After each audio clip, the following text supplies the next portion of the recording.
Welcome back to the stream, everyone. I am Doronai Nui, the Toe of Big! And now everyone else introduces themselves. I am Swert Mastra. I am the Toe of Gravity, and I am also friends with Tino, the Bee. Oh, hell, are we live? Yes, yes we are. We are. I'm Huka, leader of Toa-vites and leader of the Toa Rixni. Spirit, you missed your cue. I figured we were going from the bottom up because that's how it doesn't really matter. Well, I'm right in the middle, so I didn't think it would be me, but okay. Well, go ahead and talk. So I am Ikatok, Toe of Stone. Okay. Sigma. Indeed. All right. Words of man of few words. I don't have a claim to fame, so. Truly epic. I am Toa Hikuma, Toe of Lightning, recently called back to my homeland to rid the world of the Baraki menace. And I am Dark's Meadow Bonopar, which is a really fancy way of saying that, hi, I'm Lehari, and I will be your game master and master of ceremonies for the evening. Zachary in chat asks, wait, what is this now? Is this some kind of RPG? Lehari, would you like to explain what this is? You darn tootin'. Anyways, yes. So this is the first publicized, at least as far as I've done, one shot of the Doronai Nui Crimson Box edition. And that is a D20 Bionicle role-playing game that I've spent the last 3 years. Oh my god, 3 years and some change. Developing and writing and analyzing every little ticky-tacky bit of the Bionicle universe to make sure that it is the most accurate experience that I can create on the table for a someone who wants to dive into the canon world of Bionicle. Oh god, I just realized I was there when you started it. You were there pretty early on, yeah. I first heard about it from the Forge.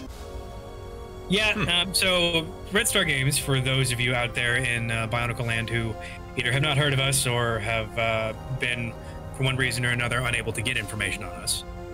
We do an awful lot of things at Red Star Games. The two big tentpoles that hold us up right now are, of course, the game that I just mentioned, the Doronai Nui, which is, in Batoran, translates to the great story of everything because I'm such a modest person.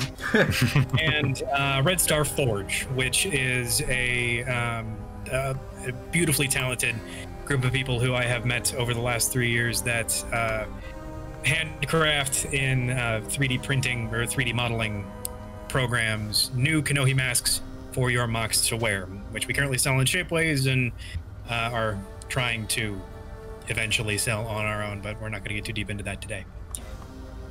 We do also do a whole bunch of other stuff. We have a whole music department that I am desperately trying to better organize because I am lazy and they just make a whole bunch of awesome things. A lore department of which the player for Hikuma, Sigma, is one of my chief writers and organizers for. Hello, everybody. Out there in Chatland, he is the supreme lore guru for RSG. He has downloaded Biosector 01 into his head. It's and true. all of the great... Wolk is honestly one of the best people in the community I've met. And fun fact, he lived, like, when I was living back in my hometown before I moved to Toronto, he lived, like, a 10-minute walk from me, and I never knew that until, like, the year before last. Where are you from? Well, I'm in Toronto now. I thought you were Canadian through and through for some reason. Canadian Omega lol. Indeed. How dare you? And we're in the process right now of trying to get some more of our super deep lore that we've been working on over the last 3 years to support our game out to you guys in more digestible format. I do have a couple of quick housekeeping things and announcements on behalf of Red Star Games that I want to make before we actually get too deep into the game. Oh, we've got some for you. Oh yeah, God. The last 3 months have been a lot of feverish work to try to get all of this out and ready, or ready to be put out anyways. But the first big thing that all of y'all will probably be the most interested in out there in Chatland right now is that this is the beginning of a raffle that we are going to be putting out as Red Star Games, where the winner of which will receive 6 of our masks, printed and hand painted by the wonderful Holly Nuva, our paint and 3D printing guru. And to opt in for that chat, all you need to do is on the stream chat, type in 810 raffle, and our awesome Mr. Wolk out there will put your name into a great big old spreadsheet, and I'm going to roll a die at the end of the one shot here, and the person who wins that die roll will receive the 6-pack of masks. Yes, Markle in chat. Asiki, as he is named, was supposed to be here, but unfortunately he ran into a mountain. Yeah, there's a great big old. He's on Zia right now, and right now he's trying to make the climb, and it's not going well for him. I think his partner left him. So we will be returning to the adventures of Asiki at a later date. Yes, indeed. Which does segue into the idea that while this is a one-off, if it does well enough and you all enjoy it, I am perfectly willing to discuss bringing this into a full show on the Beaverhouse. And I am more than willing to come back and GM if you guys will have me. Of course. But that is not all that we have. And actually, one quick housekeeping note on Asiki's character itself. He's not actually on Zia in game. He's actually with the rest of the Toa Orixni, which, Sigma, if you could go back and take a look at what exactly I translated into Orixni, that would be great, because I don't remember myself. Because I do so many translations on the day-to-day that it tends to flow together. I think it means glorious purpose or something along those lines. But I let the record show that I had voted for the Toa of, well, some very less wholesome word. Yeah, there was some vetoing and all of that. But, yeah, we have very had heated arguments. Indeed. I do want to ask a quick question. So, does that officially mean I'm not allowed to enter the raffle? You can enter the raffle. You can enter the raffle. Anybody here on my player base can enter the raffle. Asiki can't because he decided to go fight a mountain. Nice. I wouldn't feel good doing it. Don't forget it, you rest in spaghetti. I'm just kidding. It's raining so bad right now. After the day I've had, I think I deserve a couple of masks. But is it raining spaghetti? Yeah, actually, I'm currently in the Midwest right now, also, and the weather pattern that I'm experiencing right now could best be called Distrudo. Where it's makes sense. A whole bunch of awful. So if I do cut out at random, that is the reason why. The chat is just going nuts. 810 raffle. 810 raffle. Yes. You can only be entered once. You can only be entered once. Make your life easier on Wolk, and you will have a higher chance of actually making it. Wait, is that all you have to do? Just type 810 raffle. I wasn't paying attention. Yes, that is all you need to do. Fine, I will do it, to... and I will do it in Twitch and YouTube by accident because I have restream posting to both. Oh yeah, this many people get into a Bionicle stream since that one time with the thing, the person. You know, you remember that thing we did? That was an awesome thing. We recall. I forgot to point that out. Yeah, we are also streaming on Twitch. So is somebody monitoring the Twitch chat too? Well, I mean, I'm monitoring the chat over here, so if anything happens, I'll let y'all know. Well, Twitch chat is usually pretty quiet, though. I only had him looking at YouTube as far as I know, so Wolk, if you can hear me, and I know you can hear me because you hear everything. Wolk did not have Twitch open, so... well, crap. Yep, twitch.tv/Beaverhouse, or is that not what it is? It's not Beaverhouse. Got it. We will fix that now about. Yes. But, everybody on Twitch, just hold tight, wait for Wolk to say hi. I don't have you to chat open right now, so wait for him to say hi, and then we will... The only reason I've got chat open right now is because I'm doing literally nothing else. Though I will say one more bit of housekeeping on my end. So, because we have had at least one dropout, I decided to shorten the length of this adventure to 4 hours instead of the 5 we originally scheduled. Though if it does go over, I'm not opposed just to going as long as whatever. Right. I can work. I can make it work. Right. Yes. I also have a bit of housekeeping. When you are now aware that the Red Star Games logo, as you have provided it to me, is crooked.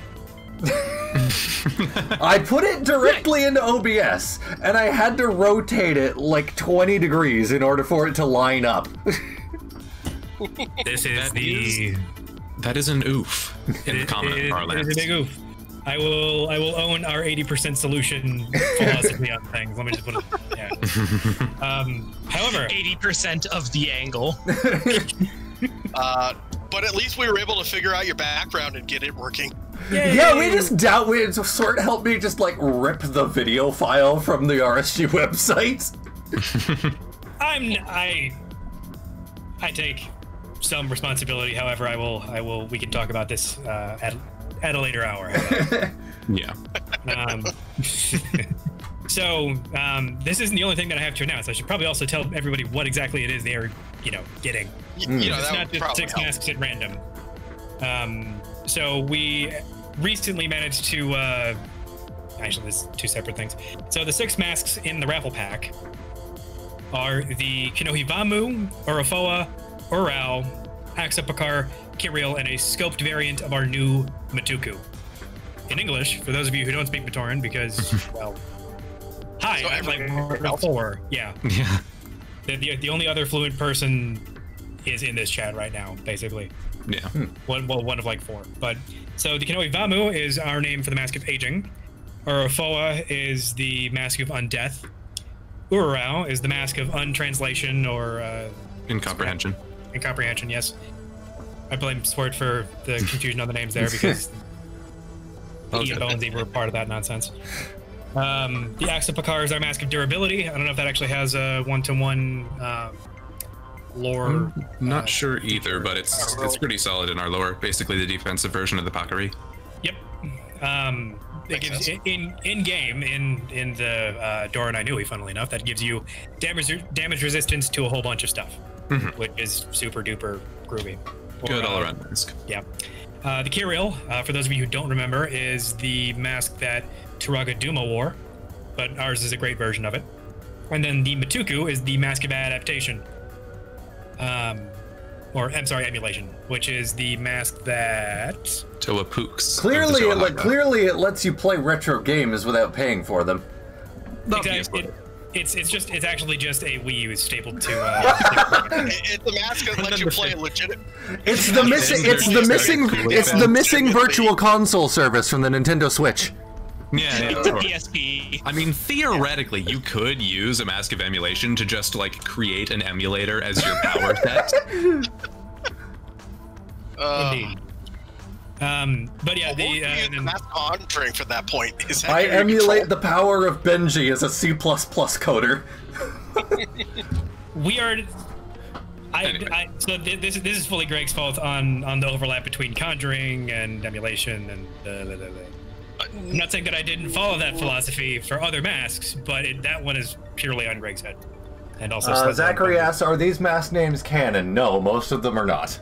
No, they are definitely not canon. Kirill is. Yeah. But no, most of these masks are translations that I personally made using the 2nd edition Matoran to English dictionary by Out of Gloom, otherwise known as Aikaru, who is a linguistics PhD that I've actually had the pleasure of speaking to recently, that took the majority of Matoran words, names, nouns, things like that, mask names, broke them all down and made them somewhat intelligible to English speakers.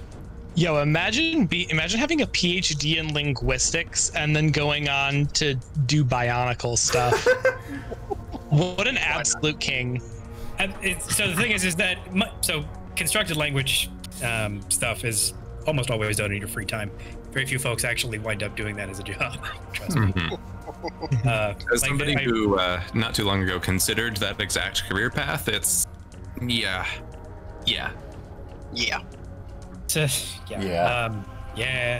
So are we pretty much ready to go, do you think? Do we have Not at all. I've got more announcements. All right. The first half hour is just going to be announcements. I am. Where's the wisdom? I am less. Where's the wisdom? I am almost done, but we've everybody on the team has been working super duper hard over the last couple of months. I'm on announcements. So, did two very, very large things for RSG as a group. We have actually acquired and or are developing 2 additional games in addition to the Doronai Nui now. Oh. One of them is called Heroes of the Stars, which is a very interesting project of ours. It's a D12 Generation 2 specific Bionicle game. And that's being mainly helmed by Lena, is it not? It is, in fact, being helmed primarily by Lena. Over the last 6 months or so, we've kind of been building it in the equivalent of a basement in our free time, and it's all about contested roles and stuff like that. And it's a very interesting rules light space that the Doronai Nui absolutely does not share. So it's a way for us to kind of flex and develop something new and something for the G2 crowd, because G2 is criminally undersupported in almost every way, and that does make me a little bit I just want to mention a couple chat messages going in here. Eclipse Build Stuff says, man, it's so weird hearing Lehari just being chill. Zach Higginson says, Lehari, you rock. And let's see, Eclipse Build Stuff says again, this chill voice is not what I would expect from the guy who can put a metal band to shame single-handedly. I am not familiar with any of these things, so I am very interested in how this is going to go. I'm a one-man Guar cover band to a certain degree. I still have that recording. Oh, you As do? one is. I do. I actually one of the reasons why I want to work on music a little bit more is because I've been learning myself how to do a sing. That's been a lot of fun. But so yeah, Heroes of the Stars is hopefully going to be out not any specific date, because we still have to do all of the lovely internal checks, but it's going to be a standalone thing whenever it finally does come out. So it's not more than likely not going to get that many expansions after the first version of it comes out. Maybe an update, maybe something like that, but it's designed to just sort of be you open the PDF, you look at the rules, you build a very simple character, and then you have fun on a Kodo. And then, bam, Bob's your uncle, or whatever it is the Brit folks say. Yes. Now, here's the next question I have to ask before we go too much further. Yes. As part of this RPG, are we ever going to be forced to go into a front lean rest position? I have considered it. However, that is purely at the discretion of Commander Hukar or of 2IC Hikuma. Which I had to go search for that one just to get that call back. Oh, I'm sure you did. But by the way, the name of this campaign, because why not, shoehorn that in here, is going to be called Operation Cascade, and I'll tell you all about what that means here in a minute. And we have that on screen, but we also have the Matoran translation of that. Yep. Right behind it. Which actually was at the bare minimum Cascade, because was blessed off by Out of Gloom. I did not get the chance to get in his recommendation for Operation, but we're not going to deal with that right now. So yeah, the raffle is going to be those 6 masks, which is a lot of fun. We are doing Heroes of the Stars, D12 game, and then we are also announcing that we have acquired, is a weird word, but we will be developing a tabletop war game set in sort of kind of G1 called the Bironai Nui, which is Matoran for the Great World-Spanning War. And that currently, the current build of it that we have, which folks can probably find that on the RSG Discord itself, is a modification to Warhammer 40,000 8th edition, and the version of it that we release finally will be significantly different. I very much don't have a date on that, because that would get me in trouble with a lot of people back in the office if I did say anything like that. So you're authorized to talk about it, but that's all you can say. Yes, but the version of the rules that currently exists are able to be played. Just contact on Discord. He is currently going by Kiro Yoshikage. You might also know him as Reginald Dickington. He may be in the chat. I don't know. But he is in chat, and his body is ready. Yeah, indeed. All I have to say is, I'm going to sleep, but wake me up when we get Borak as an army that I can play as. I just want to mention a chat message too. Samuel9248 asks, where are the Red Star Games sessions streamed? Are they streamed? Well, if this goes well, yes, they will be streamed, and they'll probably be streamed right here. Indeed. So this is a at least for this campaign. Yes. Yeah. This one will probably be done in if it does go further than this. With I kind of hope it does. Yeah, me too. If only for reasons that we'll get into later. Yeah. I mean, we have the Master Chief running around. It's gonna be a lot of fun, guys. God. I do love the smell of the Zevon in the morning. We do have RSG itself does have an internal game called Shadow of the Colosseum, which has been in development hell for a while, but is hopefully after this going to be moving on a little bit to get closer to you guys, closer to the truth. I don't know exactly when that's going to be. So, nice. And then we do have a 3D mask release that's also happening today. That's going to be that scoped and an updated version of the Mask of Emulation. The Kanohi Volumi, which I always get it mixed up because Mata has them. If Eric's top, Hukar has the Mask of Charisma, I believe, yes? Yes. Yeah, he does. But the Volumi is Sigma.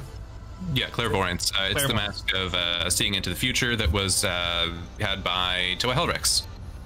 I thought that was Gaki. You are right. Gaki's psychometry. I remember who has it. I don't remember the name I came up with. Yeah, the powers are similar. I got them confused. And then a new version of our Vanguard line for both the Kanohi Miru and the Kanohi Calyx. Yes. Which is those have always been some of my favorite designs. Nice. Speaking of, I guess we should go over our masks since they are like pretty different from their actual representations, if they have any. I have two more quick things, then I promise I'll introduce the game. I swear. Okay. I swear to Mount Nui, please. God. I may have to add that hour back in just to keep us going. I constructed the campaign with this in mind, so don't worry about it.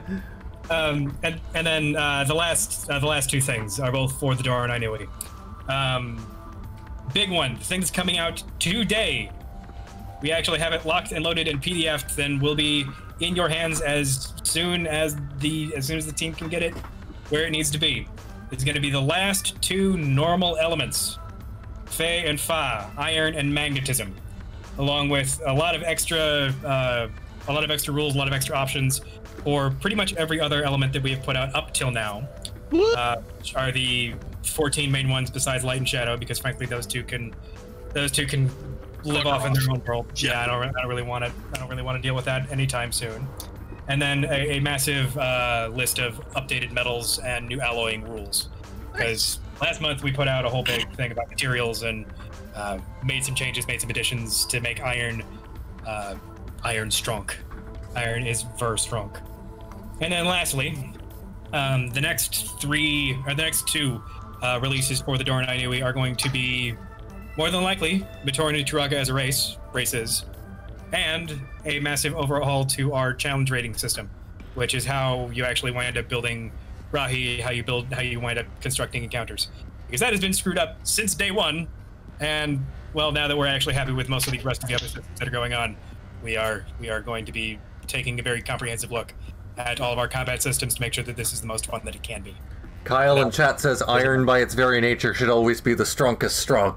You clearly have not seen the beef that is Tino Nui. Tino Nui is pretty freaking strong. The rest of us on the team don't even be here. Just let Tino do it. Yes. All right. I think we're ready to go, aren't we? We are. Yes, that is the last of all of our wonderful RSG updates, and thank you. Are you sure about that? How dare you? I didn't have the John Cena ready. Lucas in the chat says that he thinks we should put our username handles next to our Toa titles. Yeah, I was gonna suggest introducing ourselves as actual people as well, but yeah. Yo, imagine that. Petro says Tino Nui is the first Bonk I've seen wear sunglasses. You know, I specifically put them on. It wasn't even just for the memes that I put them on. He's a Toa of Earth, so his eyes are like not so good in the light. So they're actually like retractable welding goggles. But they just happen to look like sunglasses for the purposes of the avatar. Yes, and the golden beard and the Inika poop-eating grin. That doesn't actually exist on the mask. So I think I want to start off by explaining how I have, believe it or not, my mask is not what it appears to be. This is an ancient design that was found in a tablet somewhere in the archives, and it is actually a calyx. Because you know, you just gotta LARP his Jala. Yes, Of course, absolutely Jala. Famous Toa of Gravity. Yes, absolutely. Yes. Also, I should clarify, I am a Toa of Gravity. So gravity will indeed hurt. All right, now well, let's update our usernames with the things. I'm just gonna do mine like that. I suggest you guys do the same. Now you got to make me come down here to tab and do that. Why do you do this to me? I'm on a tablet. Can't you just update all of us? Do I even need to update mine? No, you're Swert. Everybody knows who I am. Swert Mastra in brackets. Who Swert. knows? Who's Swert? Word, I haven't heard of this guy. What is he? Is he in the Bionicle community? What? Yeah, right. No. I come from Exoforce. That's a funny way to say that's Hero Factory. understandable. Oh, we all have very, very different like name schemes. So I'm JONSNO. You might know me as John Fitch. I am the head admin over at Bionicle Mask Posting on Facebook. My character or my mask is I don't remember what the name was. It is a... Man, I really should have this down pat. The thing is, I never say that out loud. It's not my problem. Motri. Oh yeah, Motri. Mm-hmm. Because I remember it being named that because it was close to the Motrek, but without time shenanigans. Basically, you can make duplicates of it. So I can make clones of myself. I'm sure you'll see a lot of that. Yeah. Yeah, the Motri was basically specifically made to counteract all the time travel BS that happens as a result of Motrek usage. So we just said, it's that, but without the time travel. Yeah. Anyways. Funnily enough, like, And because there's no time travel, a Toa can actually use it. Yeah. there actually so the Motrek was one of the first rules that were ever actually written for this game, and they're deep within the vault because causality is stupid. Yes, I gotta say. Time is dumb. Time can go take a time out. Ha! All right. So, who else? I wear the Kanoe LY, the Great Mask of Big. Yeah, so that's the Y is the name for the Mask of Growth, and Tino Nui's is heavily modified. My glorious stroking my glorious golden beard. And ramming people with 3 horns on the head. I personally think it looks like a Far Cry villain myself, and I came up with the thing. And of course, in canon, I wear in my character. I am absolutely massive. I wear armor made out of pieces of Exotoa, and I carry my entire Suva on my back. Yes. Also, I think it's worth mentioning. Swert and Tino are absolutely like the tag team of this. Oh yeah, absolutely. They are freaking insane. Like we're almost inseparable. We are Groot and Rocket. We are. You can figure out which one is which. That's right. I carry Tino on my back into battle. Oh, and for the record, the armor uses the Doronai Nui Kanoka item system, so it's Pakari body armor. And I also have a Garai Warhammer, which is the Mask of Gravity. So I'm big, I'm strong, I can get bigger, and I can get heavier. No lie, in one of our test skirmishes, I actually said, "Toss me," and not only did he toss me, I also use my calyx to land perfectly in addition to all my acrobatics. Yes, it was the best yeet of my career. Indeed, indeed. Don't tell the elf. But yeah, if you can't tell, my character is it's basically just memes. I wanted to see exactly how much I could tweak the system to make the strongest possible character, who is also coincidentally like the second smartest character in the party and also proficient in medicine and engineering. Yeah. Because everybody else kind of statured around everything else, and then he's like, fine, I'll pick up the rest. He's weak enough. So do we have anyone else, or Brain is beefy as body. I think Spirit hasn't mentioned anything yet. Right. So we're just going over. We're introducing Your mask and what? Yeah, yourself and your mask and whatever else you would like to divulge. Okay, I'm kind of like the sniper character, so I've got a Sanok Mask of Accuracy. I don't know. Scope on it. So the thing is that he's a sniper, but he also has he snipes an atlatl, which if anybody doesn't know what that is, it's a little wooden handle that you use to yeet spears super far and hard. Yeah, it's like the precursor to the bow in ancient history, but it's pretty based. Indeed, it is. wow, I love Evangelion. Don't make me. I've had Cruel Angel's thesis stuck in my head for weeks now. Don't do that. God. And anyways, I am Sigma, one of the lore directors for Red Star Games. Half of the story stuff you'll be encountering here ultimately comes from some of my ideas, so yeah. It's all your fault. Yes, it is my fault. You can blame me. My character is Toa Hikuma, and she wears 3 masks, but her primary is a Vanguard Kakuma. So she does wear Pohatu's Mask of Speed, not, like a Kakuma. But hers is in the Vanguard pattern, because that is given to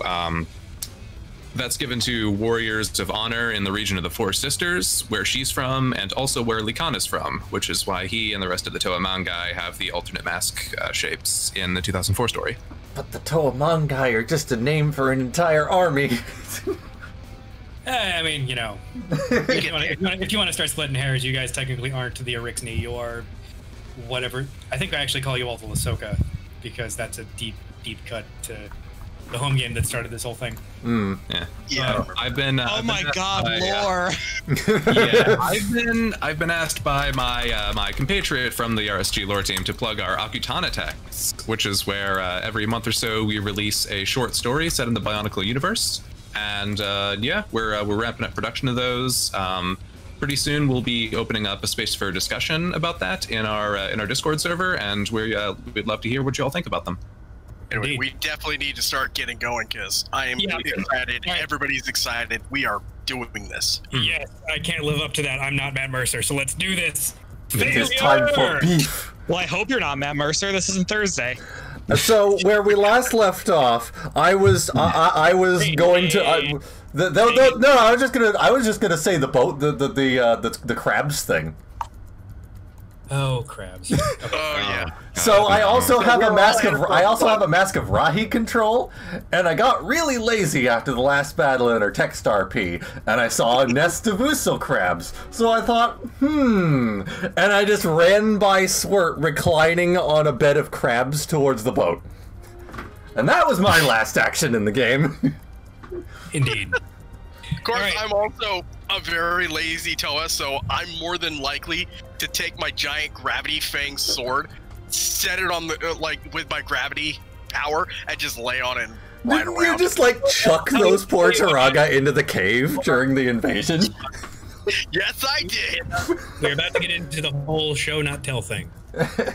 For us, is showing and telling. Well, we'll go into more detail about this later if we get on another. If we continue it. Indeed. So the campaign, the whole thing that we're here for. So is that what we're here for? Yeah, that's apparently. I mean, let the game master speak. I'm talking, but so the campaign that we are currently playing today, the one shot that we're currently playing today, is titled Operation Cascade. And Operation Cascade is the title of a major front opening in a conflict called the Prosecution of the League of Six Kingdoms. When the Dothraki were spirited away by the Order of Nui, the countries that they led still existed and still had to be dealt with by the Makuta.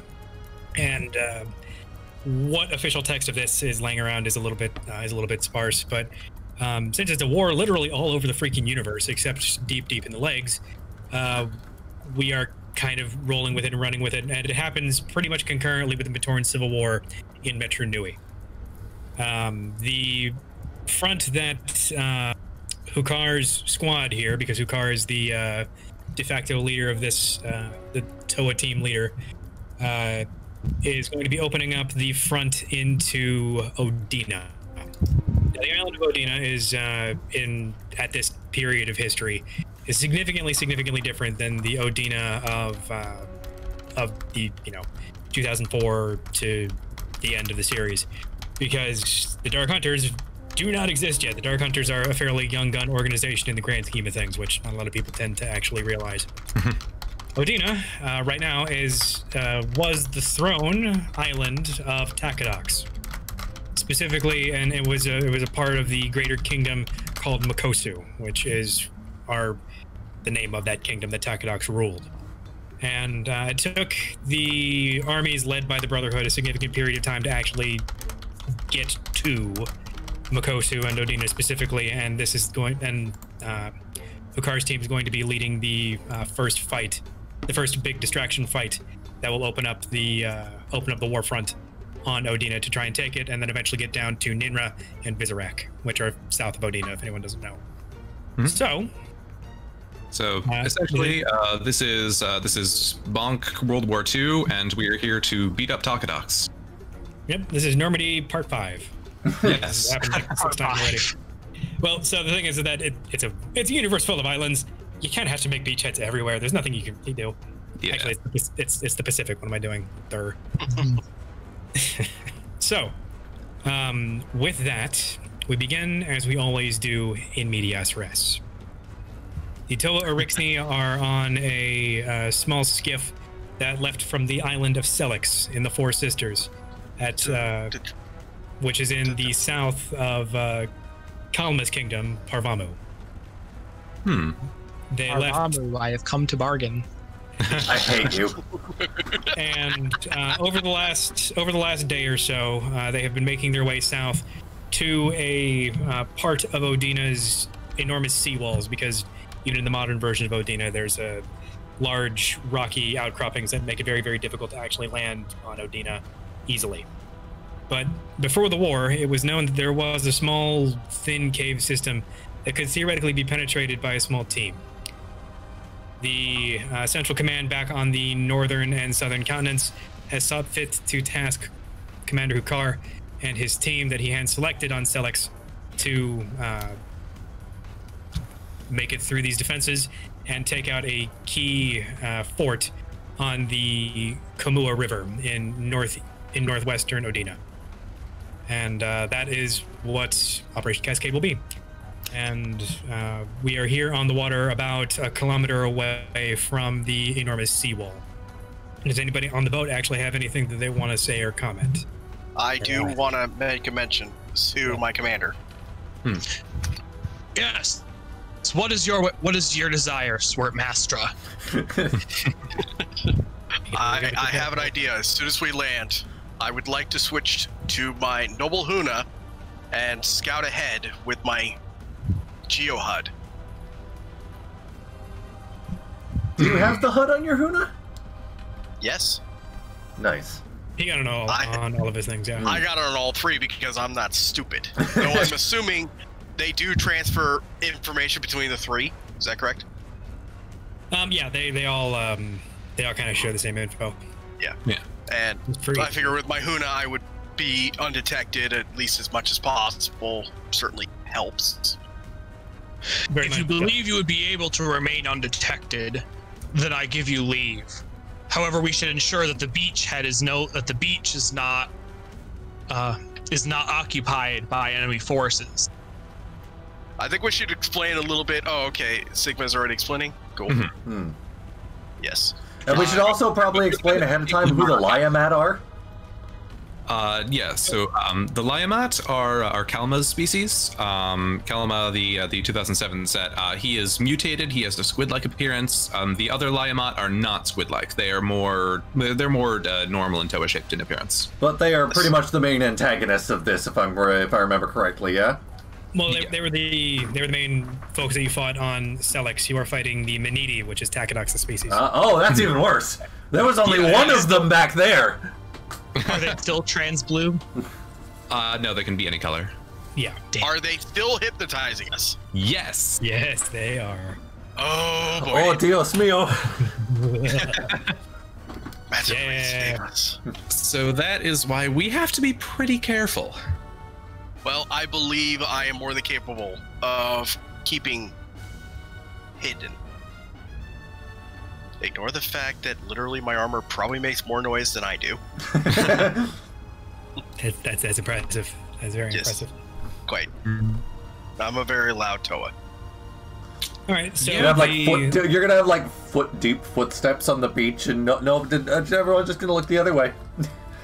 Well, actually, I mean, I could lighten my own weight if I had to. It's probably, I don't know, can I? I should be able to. As a Toa of gravity, yes, you can. Yeah. I thought you were gonna be like ditch some of the armor. It was gonna be Silver Chariot mode. God. Oh no, JoJo. I plan to land on the beach and turn into a car. That is not a thing. So, man, if you don't know a part 3 reference, I don't know if you'll get any JoJo reference. I recognize the name of Stans, and that is it. All right. Not really. I should clarify to anybody asking me questions. Actually, my stealth is not too far off from what you just said there. My stealth is actually 4. I apparently okay. Here, I think Tino has really high stealth too. Where is that in my character sheet again? It's under skills. But with my Huna, I more than compensate for part of that, as long as I don't get caught. And if I do, guess what? I can still fight. Tino has 18 stealth, so he could rob a Matorian household blind at full 60-foot scale, and they'd be like, the whole reason I made him like this was so I could be like those cartoons where you're hiding behind a cardboard cutout of a bush, and everyone's just gonna be like, oh, where'd he go? Oh my god. Okay, just picking up the cardboard box, putting it in front of your face, and they can't fight. Solid snake mode, baby. Swert and Vikiti, I'm gonna need you guys to say that you have the talking stick beforehand, otherwise we are not gonna get anywhere. And I know that that's probably calling the kettle black on this one, because I did spend the first 45 minutes saying, hey, look at how awesome we are. But, so there is a dedicated pilot that has been actually moving you guys around on the boat, and they are idling around about 3/4 of a kilometer away from the sheer stony beach. He looks up to Toahukar for any type of guidance as to where exactly he would like to put you guys down, or whether or not you guys are going to swim, or what the deal is. None of you, I think, can swim very easily, so it's... well, I can always activate my Caden blade, or Caden function on my blade. You have a toe of earth and a toe of stone with you, just as a... Yeah, I think swimming is probably not a good idea at this point. Right. I think our idea is probably, we'll probably be better off, like, just making sure that the beach is clear and then just making landing. So there's nobody on the outsides of the enormous sheer cliff walls. You can pretty easily see that there isn't any movement. There aren't even really that many seabird rahi in the air, or rather circling near down the water. They're all up at the tippity-tip tops of these mountains. So there's very little area for you guys to actually stand, and there's maybe 4 or 5 different places that look like you could actually land with only getting maybe waist deep in water. Because how sheer everything is. So do you want to move forward, or do you want to try to swim? Do you want to maybe look around the boat for anything? If there's any equipment that you wanted to bring, maybe water wings, I don't know. The little floaties. I think I'm good, but I would like to poke around the boat and just make sure there's nothing especially useful that would like change our strategies. I mean, there's your standard marlin spiking gear, just something that kind of looks like a crowbar, but with spikes on it. A bunch of line everywhere, some buoys, what look to be a couple of glowing buoys, where you can sort of unlock them, and they have a light crystal in them. Nets. There are nets. I have a bit of a plan. If I take some buoys and put them under myself, then activate my kakama, can I just shoot across the water and get there first and do some preliminary scouting? Are you trying to out meme Tino? I'm trying to scout out the area. I'll tell you. Wait, gang. Gang, why don't I just freeze a platform? Well, that would be noticeable. See, although I would too. If you want to Incredibles it, I'm not going to tell you. Gee, that buoy's moving awfully fast. Oh, it's just an alligator. Wait, which one's Incredibles? Running on the water or freezing the platform? Probably both. Okay, I have a question. What was in our standard packs that we had as Toa? Was there anything that would help us? Let me get that out. Yeah, 50 feet of cable, some climbing pythons, backpack, some candles, a tinder box, some ration packet, and a water skin, I believe. Everybody did. I don't know that everybody selected the same universal kit. I definitely didn't select anything that is generic. Swert selected an explorer's kit, which has a slightly different list than what you just read off, Sigma. Oh, okay. My mistake. No, I mean it's fine. That's a good idea. We're getting an idea of what our inventory looks like. Remind me what a water skin is? It's a thing that holds water for you to drink. Oh, Because okay. characters do drink, in fact. All right. Only because of one line in 2006.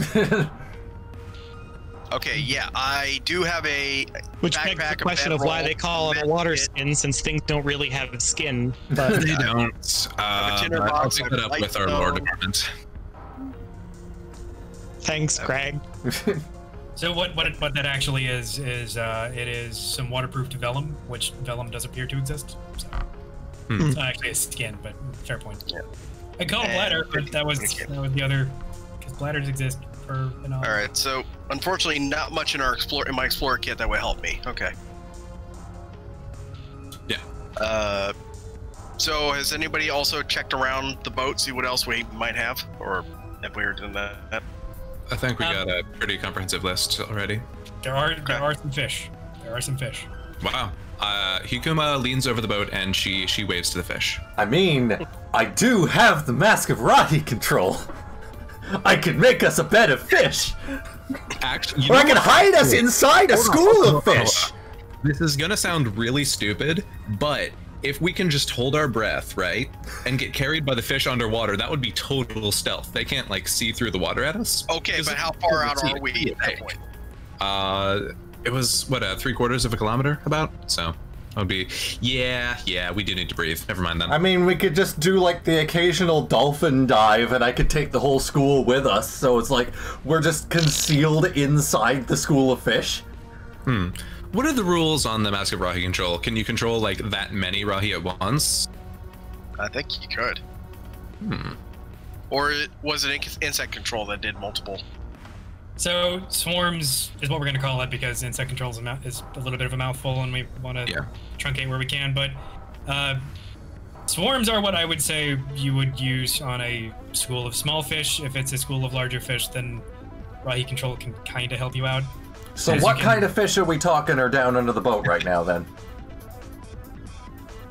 Should we do, like, a perception check or something? Swimmy fish. I would also like to point out that none of you have actually looked at, like, none of you have done a perception check on... yeah, on the actual island. I am going anybody to actually to find you. All right, so I'm going to... I'll do perception. I'll do a perception check on the fish. Okay. Because, as you recall, I also built my character to be basically Batman with my perception. So just to clarify, I roll d20 plus the total of my perception. Yes. Okay, 1d20 plus 25. For those of you who are more used to 5e out there, All right, I have a 34. That was terrible! I have a 39. I got 2! Thank God I had the extra perception. I guess that, yeah. So I use the zoom scope on my mask to go and look at the battlements and fortresses and stuff and try to figure out a weak point. So it's. By the way, I forgot to put a zoom on your mask. It is all. Oh no, you did put one. It's just really small. Oh, okay. Yeah. It is all natural cliffside. There are not, as far as you can see, any okay. where any lookout posts or any turrets or anything like that up top. Okay. It looks like we can afford to be a little bombastic. By the way, it is also about 3 in the morning, so it is dark out and you're not seeing any lights. Neat. All right. Maybe that would be more. Yeah, it's a little bit more indicative. Yeah, I think honestly, if we're not facing, like a bunch of like incoming fire, I think we should just take the boat up, like conserve our resources, and then use our powers to climb up the sheer cliff. That sounds smart. But Tino wanted to swim like a graceful dolphin. You can also swim like a graceful dolphin and then just meet back up with us. All right. Also, I did a perception check of the boat. I got a 34. Okay. You can tell that the boat is on the water. And what can I tell about the fish, just out of curiosity? So, to actually seriously answer Swert's question real quick, the interior of the boat is, it just has all of the basic seafaring equipment for a maximum of a 5-day journey. Not a hell of a lot of equipment specifically for Toa. This is purely a transport vessel. Okay, so nothing that we can really use to. There's a Kordak equivalent looking weapon up top. Now you have Tino's attention. Just over the pilot house. It's actually an 8-shooter, funnily enough, and it's got 2 hands. In the center, it does have a light. For Tino. So that's bolted to the roof. I don't know that you guys necessarily have the time to before first light, because first light does occur at around about 6:30 where you are right now. So you only have 2 hours to actually start climbing. I'm gonna go ahead and just make a mental note on that and get back to that later. I mean, if we're absolutely if we absolutely end up in an emergency, Tino can just rip the roof off the boat. Well, this is probably going to be the last you're going to see of the boat, if I'm being real with you. So what you're saying is I should do that anyways. Okay, I'll tell you what. If you want to attempt to swim half a kilometer at this point, because he's just kind of slowly idling towards the island, with a heavy Kordak blaster on your back while also being a pillar of earth, be my guest. We are down to a 4-man squad.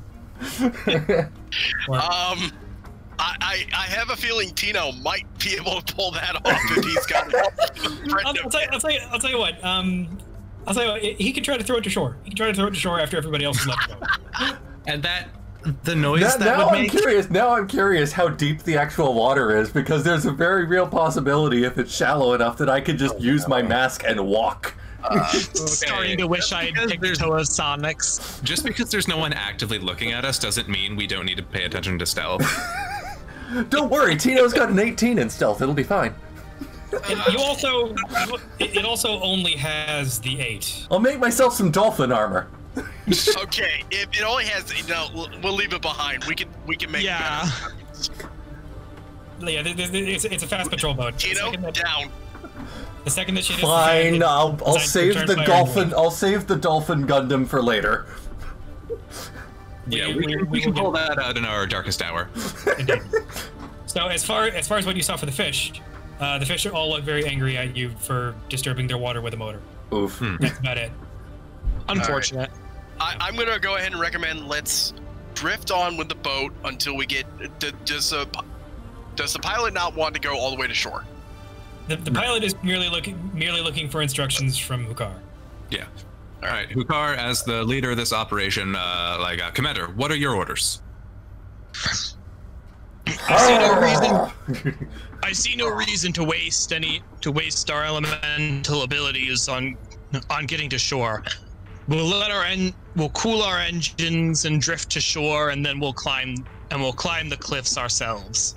Understood. How much further do we have until we get shore, and how fast are we going? Yeah, I was gonna say, if we're just drifting and the sun rises in 3 hours and we're half a kilometer out. Well, we have momentum. Right. Okay, but when we lose how much momentum do we have? Should I start pushing? I mean, if we need to. So you guys are moving at around about 5 knots, which is just over 9 kilometers an hour for those of you who don't speak naval moving. So we should be there within like 8 minutes. Roughly, yeah, you should be there within about 10 minutes, give or take. Yeah. Nice. Okay, that's fair. None of you have chronometers or whatever the equivalent in this universe is, so. Right, but we're basing off of our distance and guessing. Whiskey course and speed, yes. All right, so roughly about 10 minutes later, you guys will arrive close enough to a rocky outcropping that is above the water. All right. Yeah, Hikuma had been kind of meditating, kind of hyping herself up, remembering like the rituals and stuff. And after we arrive, she stands up, looks at everybody. I'm gonna look out at so is it just a sheer cliff face, like it's a direct 90-degree angle down into the water? Is there anything we can have to grab hold of or stand on? It's probably closer to about a 55-60-degree angle with lots and lots of crags. They're all enormous, slightly sharper than what one would expect. Basalt monoliths that are coming out at every which angle. So I see the Nether update. Indeed. We also just added andesite to the game, funnily enough. I believe I'm going to have a lot of fun climbing that because it should be no problem for me. Yeah. I am going to activate my Kaden Mask of Flight, and I'm going to just swoop on up and take a look at what I can see over the cliff. So around about, actually, I'll tell you what, give me a perception check real quick. Me, okay.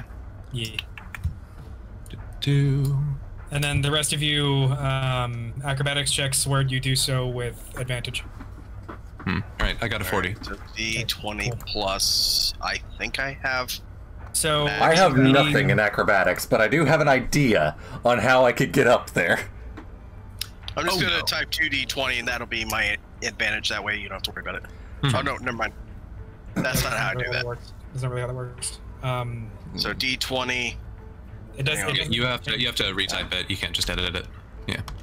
By the way, for those of you who can't see, by the way, we on the server that we're running this on, we have a 36 is mine. We have a lovely little bot that that rolls our dice for us. So that way, it's all out in the open, called Sidekick. God damn it! Oh, well, that's all right. Now I'm putting my plan into action. Then. All right. I rolled a 36, by the way, with advantage. I got a 4. Cool. Yeah. Specifically, Everox, to you, we are playing this only on Discord and Theater of the Mind. There are. I did make maps for this. They probably will not. Well, actually, there is. We talked about setting up tabletop sim just so we had something visual, but that was too much work for what we're doing. Yeah. We apologize. Yeah.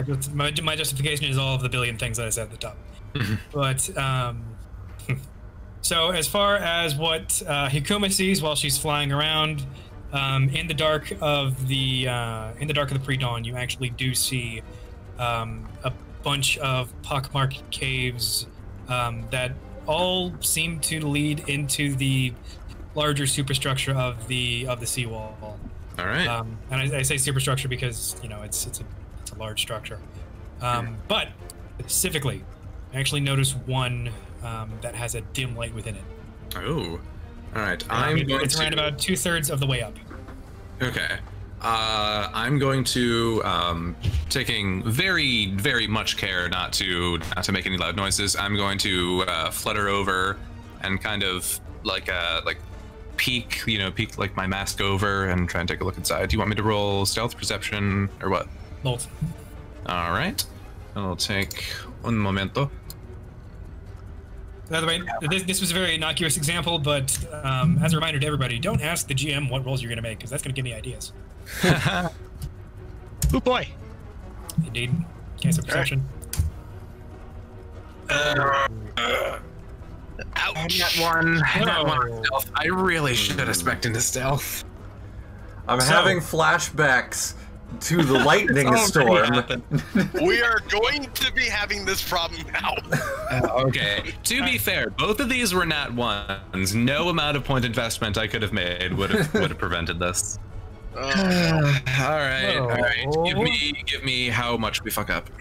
Okay, so whenever you actually, you decide to stop flying to get a solid vantage point to attempt to look into this dimly lit cave. Yes. And whenever you touch down, the darkness of the morning does not make it immediately apparent to you that the basalt boulder that you are standing on, that you decided to land on, is not firmly fitted. Oh no! Into the enormous lattice, almost crystalline structure, actually, of the seawall. Okay. You set foot down on it. You get you get a quick little glimpse inside that it appears to be lit by fire, not light stones. Oh. Or any other type of artificial light. Immediately before the rock that you are on plummets to the sea below, I'm going to need everybody. I'm going to need the other 4 of you guys to make reflex saving throws to see whether or not you are under this fucking boulder. Oh. Oh boy. I need to figure out what to roll for that. Any chance I can flip around and try to shoot this boulder into rubble? So reflex, that is which one again? It's on your first page under save. Sure. Save. Okay, reflex. Oh, okay. All right. So that's a D20 for me. So I swear to God, if I screw this one up, I hate everything about my existence right now.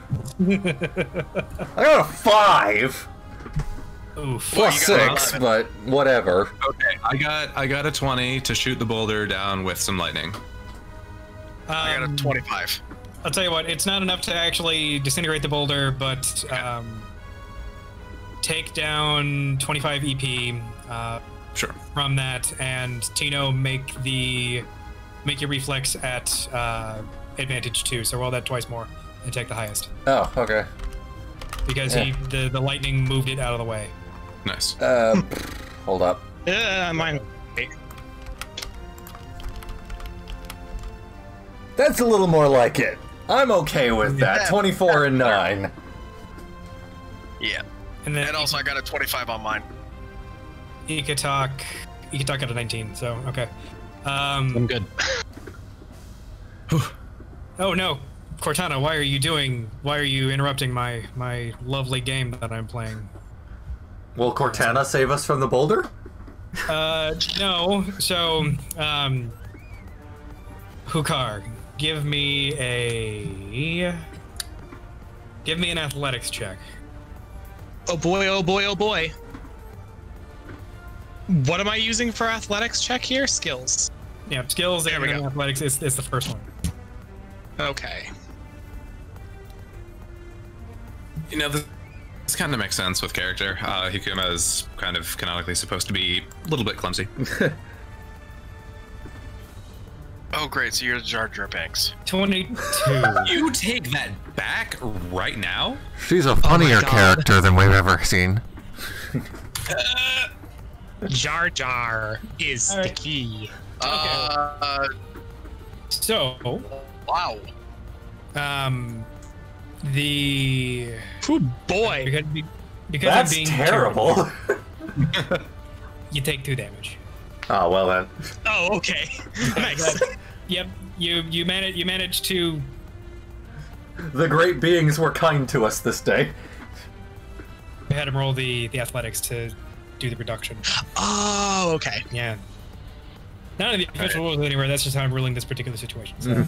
Okay. After the boulder debris crashes into the ocean, I kind of lean out. I'm like, sorry. Are you guys okay?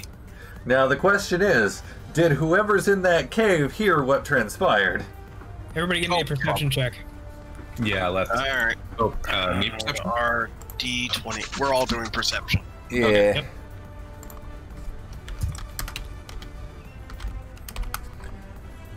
Apparently I'm betting about today. I also got a net 1. That's not bad. I'll take that. 41. Okay. So, Hukar and Tino. I'm still waiting on you to talk. Yeah, I just had to look up what it was. Well, at least I got about as good as I could possibly get. Yeah. So I'm guessing my 29 did not pass. So your 29 did not pass, but it doesn't really matter because, you know, I'm sure your comrades will communicate this. So... I'm sure I noticed something. Hukar and Tino can both hear sirens in the distance. Oh dear. Well, so much for stealth. Sirens, I guess it's Yep, time to get big. Klaxons, specifically. However, several minutes pass, and the only thing that you guys really notice is that the birds have been rustled, and So maybe it's something unrelated to us? I don't think so. I think it's best to assume that they know somebody is here, but not us.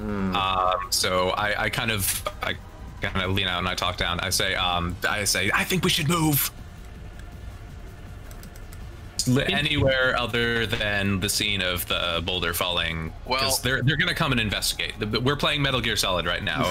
Unfortunately, I did not have a chance to do any stealth and like geohunting. Right. So I'm light. Right. So I'm not saying that we rush into combat right now. I'm just saying that we get into a different cave right now. Okay. yeah, there's a few darker caves. There's just the one that was lit that Ikuma noticed. Yeah. Right. Or I'm gonna go ahead and perhaps our Toa of Earth or Stone could construct a barrier. So that I it could wouldn't be do. seen. I could do that. Yeah. Or Toa of Stone could just make a cave. It's rock. That is the whole reason he's brought along. Yeah. That would be a lot easier. that's a And lot that easier. being a Toa of Stone. Though it would be a lot noisier. Not really. Not necessarily. No? Not really. There's not a... Unless he causes a cave-in of some type, then yeah. And at that point, there's not very many easy ways to investigate that. I figured parting stone would be a very noisy process. You can absorb it. That's fair. All right, let's absorb some stone. What do I got to roll? You don't actually. That's just kind of an at-will thing you Oh. do. All right. Nice. I'll tell you what. Making Oh, no. giving me ideas. Giving me ideas. Why did we Josie in talk chat. about- Josie in chat says perhaps our Toa of Stone could construct a bear. But it's time to make it. It's time to make a Trojan bear then. Okay, so I'm gonna say, give me another perception check, and actually give me 3 of them. Who? All of us, or You can talk. Okay, just you can talk. How do I indicate 3, or do I just type it out 3 times? Type it out 3 times. Copy and paste. damn, that's pretty good. Yeah, you saved from complete and utter disgrace. All right, so cool. Oh boy, if only you could do that in real life. So, Ikatak, whenever he actually gets up onto the somewhat flat stone portion, the stony beach that you guys all made landfall on, he, unless you want to describe it, or I could describe it if you want. No, go ahead. So he plants both of his feet and he puts his hands together and pushes them out from his chest. So that way his hands are, his palms are facing the wall, and then slowly moves them apart, concentrating very, very hard. And the stone rumbles and fades and appears to coalesce up into his body, almost as if it was made out of water, for the sake of the visual. And he manages to make a very, very nice, like a just cash money looking minor cave. Like It's basically a bow rock nest. yeah, I mean, like it is a nest fit for the Balrog. Corinthian columns. Nice. Corinthian and Ionian interspersed Nice. with one another. Yeah. And a statue of George Washington for no reason. But, does it have our entire history carved on the walls yet? It has the entire 10-minute history of the Toa written just all throughout. Come, let us make it 11 minutes. It's got your masks in between each of the columns, done up, all nice. It's great. It's wonderful. It's beautiful. And wonderful work, brother. Too bad we have to destroy it in like 5 minutes. You could just steal it, but Yeah. how did you stop the cave from coming down on us too? I rolled a perception check. So with that perception check, to sort of lift the DM screen a little bit, what that perception check actually was Ikatok reaching out with his understanding of his element to try to find the most optimal way to connect his artificial cave to the natural cave system inside the walls, without causing a cave-in or being overtly noticeable. So, do you all choose to go in, or do you all just want to marvel at the beauty of it for a little while? I'd be down to go in. Tino volunteers to lead way. Tino have night vision without awesome sunglasses. Well, hold on. I think we're gonna get some guards running up to investigate. Do we want to be running around while they come up to us, or do we want to sit here, wait for them to pass? Well, if they don't come for a while, then we can go out. But I think we need to lay low for a minute. I'm gonna go ahead and suggest I'm gonna activate my Huna and explore. Very good idea. But are you able to see in the dark cave? Oh. That's why I volunteered to go first. I have natural dark vision. I have an absolutely terrible idea. This is almost certainly going to go wrong, but I like this plan. I'm excited to be a part of it. You can have Swert, and Hikuma gestures to him, give his Huna to Tino Nui. Can we do that? Yeah, you can. Yes, of course. It's an item.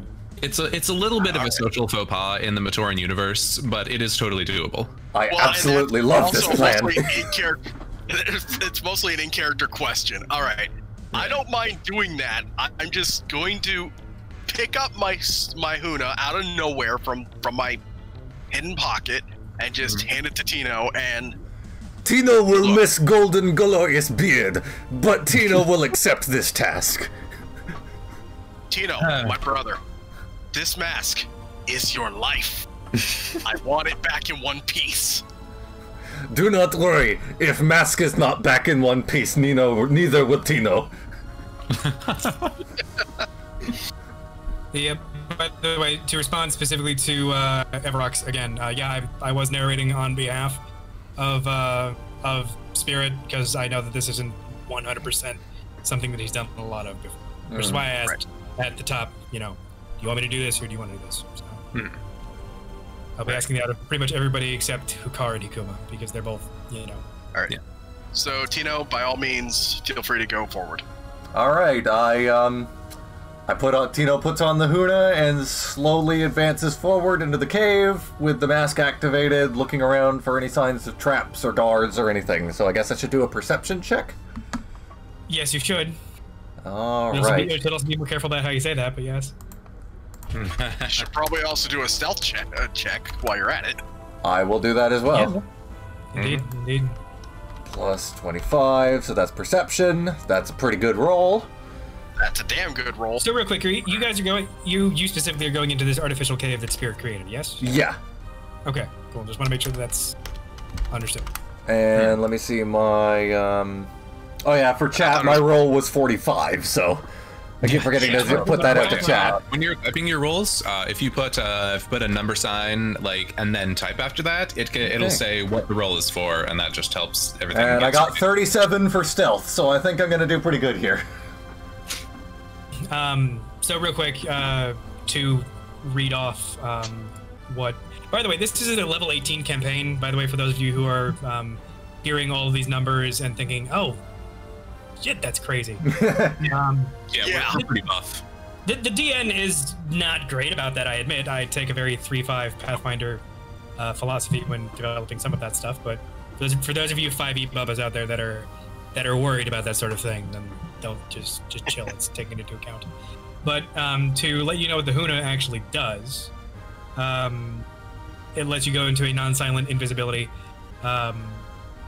It's a noble one, and I think that one. It has a Geo HUD. But that's Yeah, I was gonna say it also has the Swart's Geo HUD, so that'll help. yeah, That'll we'll augment get my the night other vision, won't it?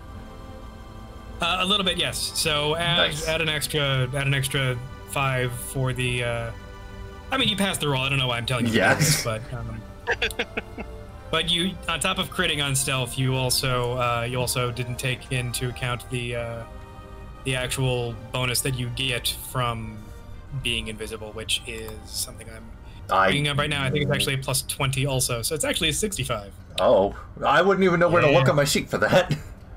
I didn't even know I had an invisibility buff. Well, you put on the Huna, right? And you Oh turn it yeah. on. Oh, so there's a separate roll for the mask. Okay. Well, no, it adds to the roll for stealth. Oh, okay. It gives you the invisible condition, which is not explicitly spelled out on Swert sheet, which is a. So with a roll like that, I could be like, I could be basically tearing the cave apart, and nobody would know any different. Well, no, I would have modified the roll for that purpose, but because I am not a vegetable, but I was about to say, I'm pretty sure their perception would probably be a little bit weird if it goes, why are there stars in the cave? Oh, never mind. Invisible doesn't actually do that. So yeah, it is 45, but it's invisible makes you even more difficult to detect otherwise. All right. So to actually answer what these rolls mean, by the way, you can choose to describe it, because I like to give that is one Matt Mercer thing that I do enjoy, is I very much like saying, how do you want to do this? But for the stealth roll, and I will explain to you what your perception roll actually told you, because that's not something that I can just give you. Okay. So, do you want to describe anything neat? Pink Panther music playing in the background or something? I don't. All I want to say is that Tino Nui is absolutely doing like the Scooby-Doo sneak. Hang on tippy toes. Yep. Okay, cool. All right, and we're finally officially demonetized altogether now. Dang it. It's only the third time today. It was fun while it lasted. Either way, so the perception check again shows you, and the perception check shows you this beautifully constructed cave. Everything except the George Washington thing was 100% correct, because that's it's fun. And at the very end, you don't see any cracks. You don't see any breaches in this beautiful, wonderful stone cave that Ikatak carved out for the group. You do, however, at the end of it all, because it sort of winds up and to the south and presumably connects to another cave system, you see an incredibly ornately carved stone door. Oh. Makuta, is that you? Wait, he's still good at this point. Never mind. Wow, we just skipped right to the end of the story, didn't we? My crits are powerful. They're not that powerful. Also, the Makuta are like technically like we are fighting for the Makuta in this war. Yeah. So. Yeah. So the prosecution. Boss, is that you? Yes. The prosecution armies were all put together by the Brotherhood back whenever they were. It's G2 Makuta. No, it is not. Tino returns to the group, and still invisible, taps Swert on the shoulder. I see big door. Tino want to smash door, but Tino know better. I'm just gonna go loud. So while he's doing this, this takes about 10 minutes for him to get from one end to the other at his stealthy pace. What do the rest of you guys do during that time period? I'm just gonna be levitating my sword and just sitting on it, because I've got nothing else better to do. Yeah, Ikuma will be she'll be kneeling down, kind of meditating, trying to really remember all the lessons about not rolling that ones on stealth. God, it's a very important lesson. It really stands as a testament that Tino Nui manages to be stealthier than Hakuma right now. I know. Tino Nui was just destined to be broke from the start. So are we like at the door, or is the door like across the room from us? No, It's like at the end of the cave. Okay. Yeah, so none of the rest of you guys went with Tino. Tino said that he was going on his own. Nobody objected. So he came back and reported that there is now a really fancy-ass door at the end of it all. Okay. Yeah. So you guys can choose to go in because well, that seems to be the only path afforded to us right now, and there's enemies in the other direction. So you know. I mean, potential enemies behind us, but they're not getting through that wall. Well, they're not allies. Not here. They're not. If I may suggest a stealthier course of action, if we go to the door and we have Ikatok just drill a little peephole in the wall next to it before going right through. That sounds like a good idea. it's I really mean, Good idea. if I may also suggest, we could also tunnel underneath the door with your I powers. think that's a bit too much. Yeah, let's make a It'll be peephole very first. noticeable. That way we can I at least mean- see what's on the other side before making a scene. Fine. You're assuming that they wouldn't notice a hole in the door. No, we're making a hole in the wall next to the door because toe of stone. But it's a stone door. Whatever. Ah, This yes. is awfully impressive. So the stone door was created purely by Ikatok. Oh. Oh. yeah. Yeah, no, that wasn't a thing that. Oh. Oh. Well, nobody mentioned that. Oh, okay. You failed to mention the ornate door didn't come with this original cave we created that was there. Okay, so now I was under the impression that the door led to something important. I mean, it does. It leads to the next section of this game. All right, well in that case, Tino votes smash. may I highly recommend Ikatok set up a trap to blow it away from us and push whatever might be on the other side out of the way. If we do win. Yeah, because I'm under the impression right now that if Ikatok created this door, and there's potentially enemies around wherever on the other side, I think they're gonna be a little suspicious of an ornate stone door just appearing in their midst. Just a bit. Especially if it already says, here lie the Orixi. Just to be safe, I will take out We may as well be Kinect making our launcher, which WWE carries- entrance Okay, here. okay, hang on. Kuma, talk.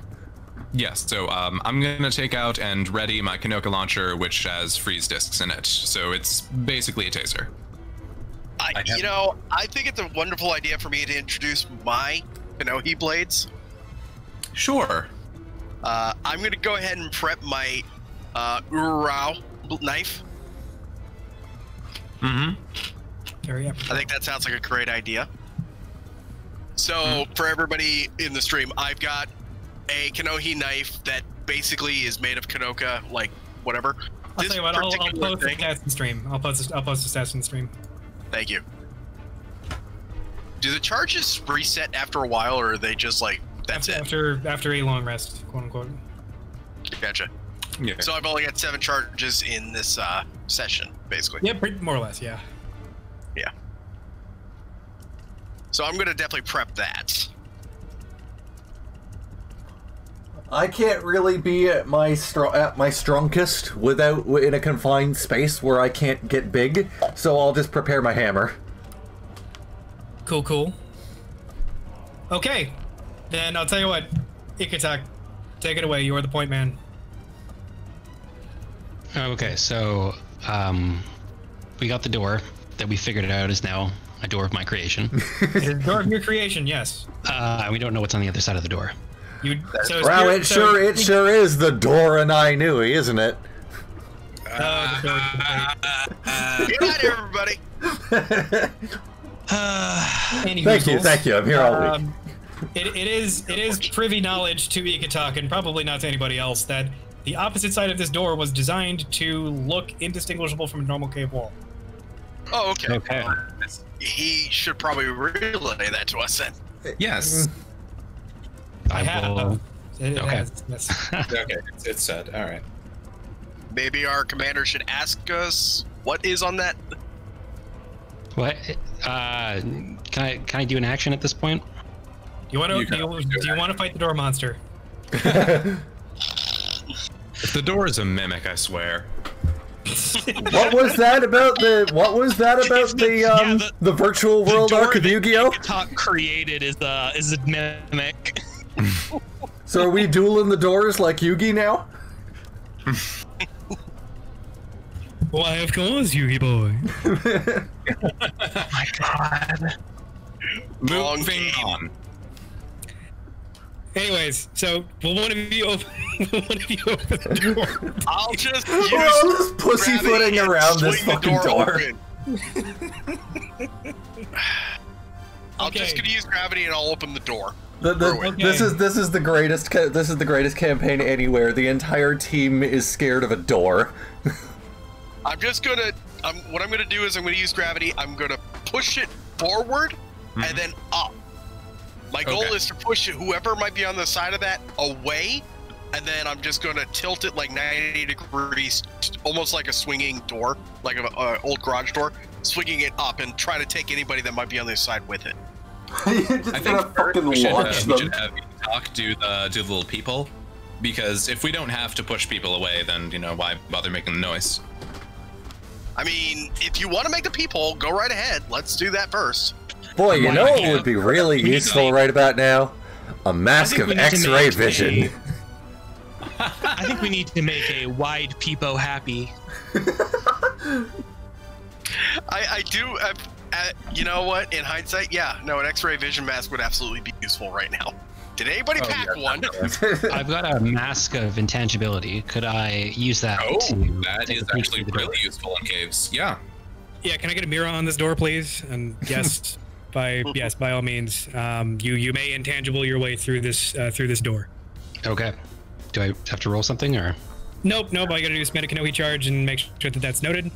how do I note things? It's on the Track, front track, page sure. of your character folio under Kanohi charges. Primary statistics, yeah.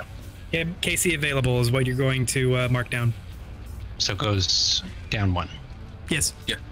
And then By you the don't way, have to roll with that, but I was gonna ask, do you even care if me and Tino even mark that? Because we've got 50 charges each. yeah, I'm not really expecting you guys to hit your limit no matter what at this point. But Yeah. the rest of you with normal levels of charge. Either way, The rest of you who aren't strong. So, Spirit, We are Team Beak. you walk through the door of your own creation. Okay. You see that the opposite side of it looks indistinguishable from the cave walls that it is connected to. As intended. You also see not a soul on the other side. Not a single archive. All mole. that shit for nothing. Oh, no archives moles? We're only however many hundreds of miles away from the archives. It's lore flavor. Let's move on. All right, do you want to come back over and tell us and get us out of there? Yeah, sure. Let's take down this door. All right. Speak friend and no. Okay, so you guys open the door, and then there's a natural cave on the other side. Congratulations, you have beat the first mini boss. I swear to God. Congratulations, guys! I'm Whoops! so happy. Whoops! More caves. Either way, Please tell me Oops, you're all joking about caves. this first boss thing. so the cave that this leads out into actually does have some natural light. The sun is rising because that's how long this, or rather, the sun is opening. I guess is the way to phrase that because domes. But there is some shallow blue tinged light that's making its way through from some openings up the top of the cave. And there appear to be two different ways to go. And Well- once, so Tohukar was given a set of scrolls that he needed to open, and they're made out of vellum, not paper. So, all y'all lore dudes over there, please don't have any ideas. Don't at me. And that I whenever, know a couple of lore dudes who would. whenever you actually penetrated the perimeter of Odina, you were to open and follow the instructions therein. So, if you want to do that, Sure. then now is the time. Now, you all might be wondering why exactly it was that the Taraga decided to wait until we were on the island before actually giving us our mission. But you see, that was all a well-formulated plan. They don't want to give us a chance. You mean they don't want to give us chance to disagree? Precisely. So it's a suicide mission. What is this? Some kind of suicide squad? God damn it. You know what? I'm gonna stab you with your Doronai knife if you're not careful. Well, if you would like to treat this as a suicide mission, I believe we would all be better off for that. Oof. The feeling is mutual. Excellent. Now, let's open up the scrolls and read them aloud here. I This will believe take 5 the minutes. GM should Yes. let me know. To whom it may be concerned. God damn it. Hello. You are on a secret mission. I'm sorry, I thought we were doing Christopher Walken as the Taraga. Yes! We need those voices back. Hey, I mean, at least it's not the Mel Brooks Taraga.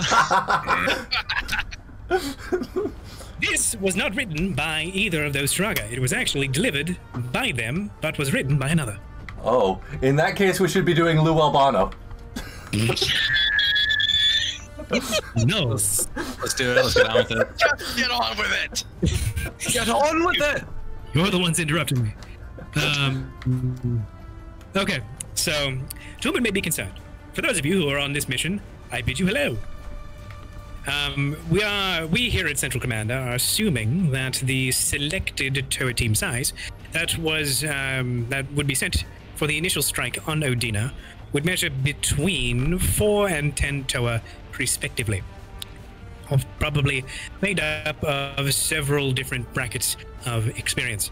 It is at this time that Toa Huka should take approximately 30% ish of the available force that weighs on the more experienced side under his own personal command, and leave a larger squad of Toa under the command of a competent second in command, where the larger squad shall move on to Kamoa Stream and provide the distraction for the majority landing force, whereas the smaller of these two squads shall go out and seek out targets of opportunity in the Odinan countryside to better support the war effort on northwestern Odina. Regards. No signature. I like how this Taraga X. person has a specific accent. A competent second in command. Well, I believe that this Taraga asks too much. However, Hikuma, I believe that you will be good enough. I will not let you down, Commander. I thank you for this honor and this trust. Tino retches a little, but Tino retches a little. Swert just kind of plays with his sword a little bit because, well, let's face it, he's the baby of the group. Really. I forgot to mention that at the very beginning. Hikuma turns to message the group. She says, "I may have slipped up slightly just there. However, I have the benefit of experience and seniority in this group. While the lot of you were out, doing Matoran jobs, I guess, I had already slain 1,000 of the traitor armies. Oh my and God. I believe that I can take this experience and lead this group to victory. If you will trust me, if you will have me." You may be laying it on a little thick, but Tino trusts you more than Ice Boy over here. Oh my god. Yeah, that was pretty cringe, and I apologize. Okay. First of all, I want to point this out. Only Tino and Swert were the only ones that were like, let's kill people. You guys were supposed to be revolted by the idea. Well, just saying. So, for the chat and for everybody else out there, an element that's known to us, but probably not to you guys, is that the operating age of each of these Toa is sometimes significantly different. Toa Hukar, played by John, is the oldest out of the group and has been a Toa for a fat minute. Like, potentially knew some of the Kordak before they died. Old. Hikuma and Asiki, who's not present right now, but is present in spirit and as an NPC, are all also on the older side. Hikuma and then Asiki, kind of in that order. Followed by Ikatak, followed by Tino Nui, followed by Swert. Because we thought it would be a fun meta meme that Swert would be the youngest. Yes. But, and that I would be the oldest, because I think I'm the youngest out of the party, too. How old are you? 22. You might. Sigma, are you 22? No, I'm older. Okay. Damn. Then perhaps you're the age that I was when I started RSG. Man, do I remember. No, Boomer. No. Rocks fall, everyone dies. End of campaign. Thank you, everybody. It's been a good time. Written, directed by George Lucas, executive producer Dick Wolf. You didn't stop the cave-in from happening on us too. No.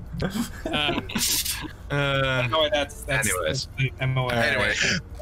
But so that's the case here. And the reason part of the reason that we're doing this is because Asiki cannot make it today, and John has to leave a little bit earlier than the rest of us, more than likely. So if this does become a later thing, or maybe we'll just publish it in text, it's sort of up in the air. We will be coming back to the adventures of Hukar and Asiki, playing as Arby and the Chief, wandering around, blowing up wraiths or whatever have you, while the rest of this squad is off being ODSTs. And therefore, it's good. But Do you think it was worth $10? So Swert just raises his hand in character. Just waiting. Hold on. So in character, Hukar's taking Asiki off to the second mission. No, I'm gonna say something real fast before you. Oh yeah, go ahead. Sir, I think I speak for all of us when I say, get the hell out of here. I mean, if you want to fight before you leave, maybe we'll get. I just wanted to give one last plug for Bionicle mask posting, because I know that I haven't done anything here, and we probably haven't gotten any plugs today. So if you're on Facebook, clearly you're not spamming enough. Clearly you're not spamming enough memes in chat. God. Fortunately.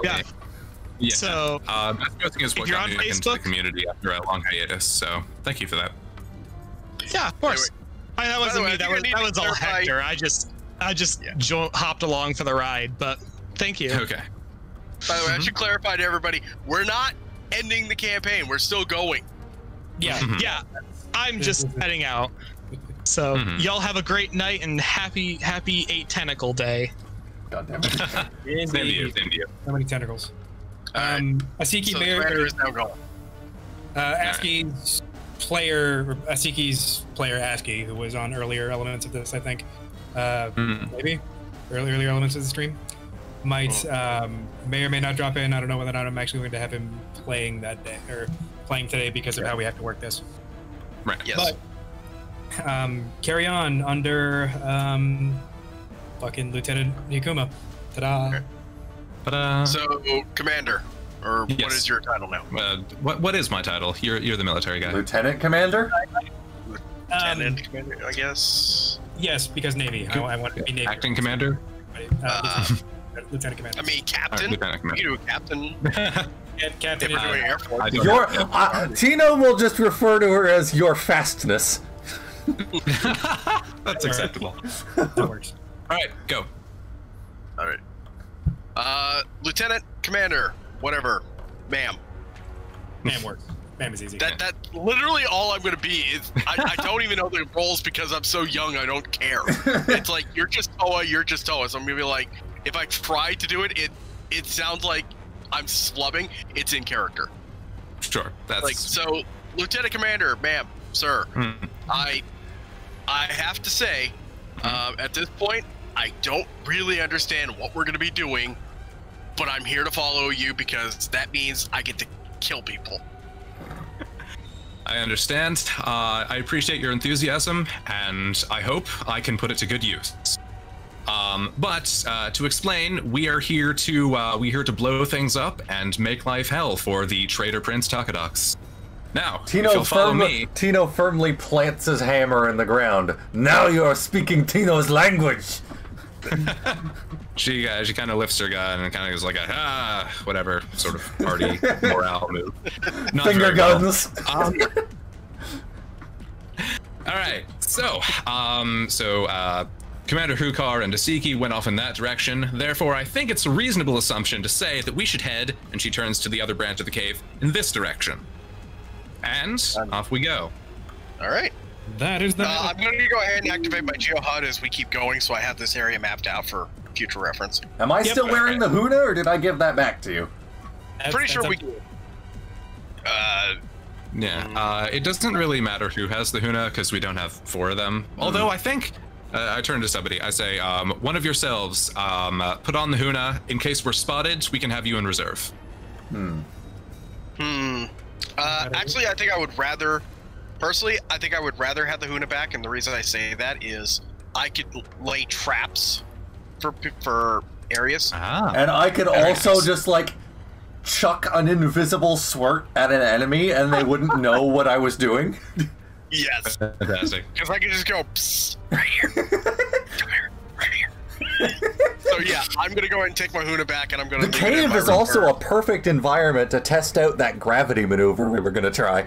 Yeah. You remember in the prison? All right. So the cave does not actually go for very long.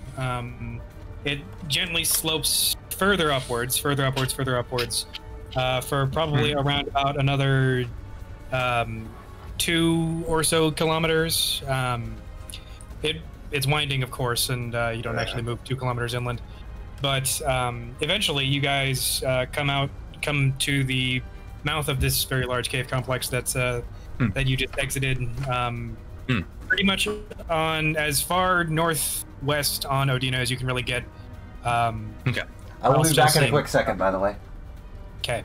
I'm just imagining that, like, if this was a Dark Souls game, we'd be getting like a new area, like bonfire lit. Yes, exactly.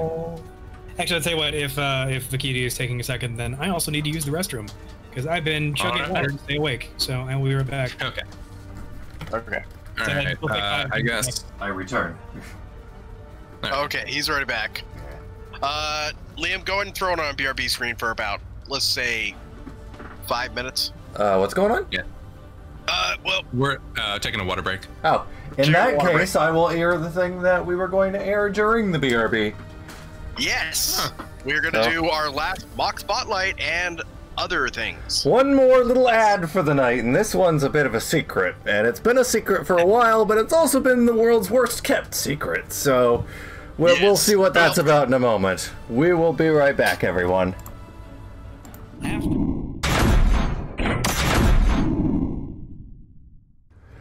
Welcome back, everyone. So, welcome back. World's worst kept secret. Yes, finally announcing today, is coming soon. Mask of Destiny will be merging with Biomedia Project, Wall of History, and Lightstone. Mazel tov. Huzzah! Oh man. This has been in. I'm not gonna lie. This has been something that has been way behind schedule. Like, we were supposed to get this done by 2015. Yeah. This is supposed to be done 5 years ago. So yeah, it's been a while. I only knew about it because I contacted who did I contact? It was Auron to bury the hatchet between BSL1 and BMP, and that's when he mentioned, oh yeah, by the way, we're merging with Mask of Destiny. That was about 2014, 2015. And then there are other groups that we decided to join in too, like Wall of History it's not a full merger with them like with Lightstone, it's more of like a really close affiliation, but Wall of History will have basically there will be a different version of Wall of History on the Biomedia Project site. Because at one point it was pointed out to me, not even a month ago really, that we were at some point planning to do a Gear Pages thing, which is now something that Wall of History has basically already done. So we approached James about it, and after some negotiations, it was like, yeah, well, why not?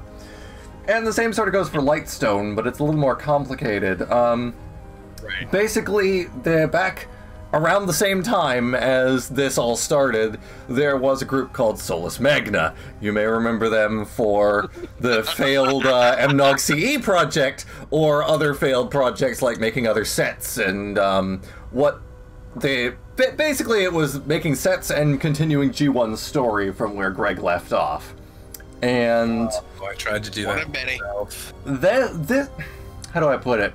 Solus Magna as a brand, nobody knows. If you weren't there, nobody knows what it was anymore. Nobody knows what it is anymore. Nobody knows the name. It's pointless.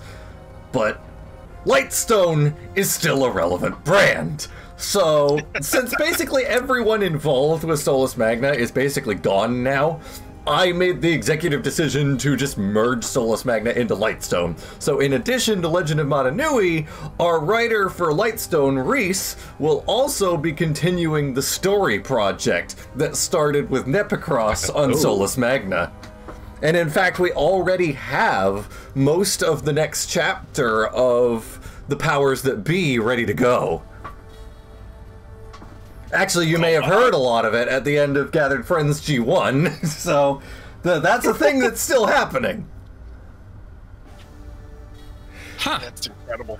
But yeah, suffice to say, it's been a big project to try and coordinate, and actually a lot of the work, it's not even coordinating the project, it's been making the site and getting programmers, which is the same issue that Lightstone has.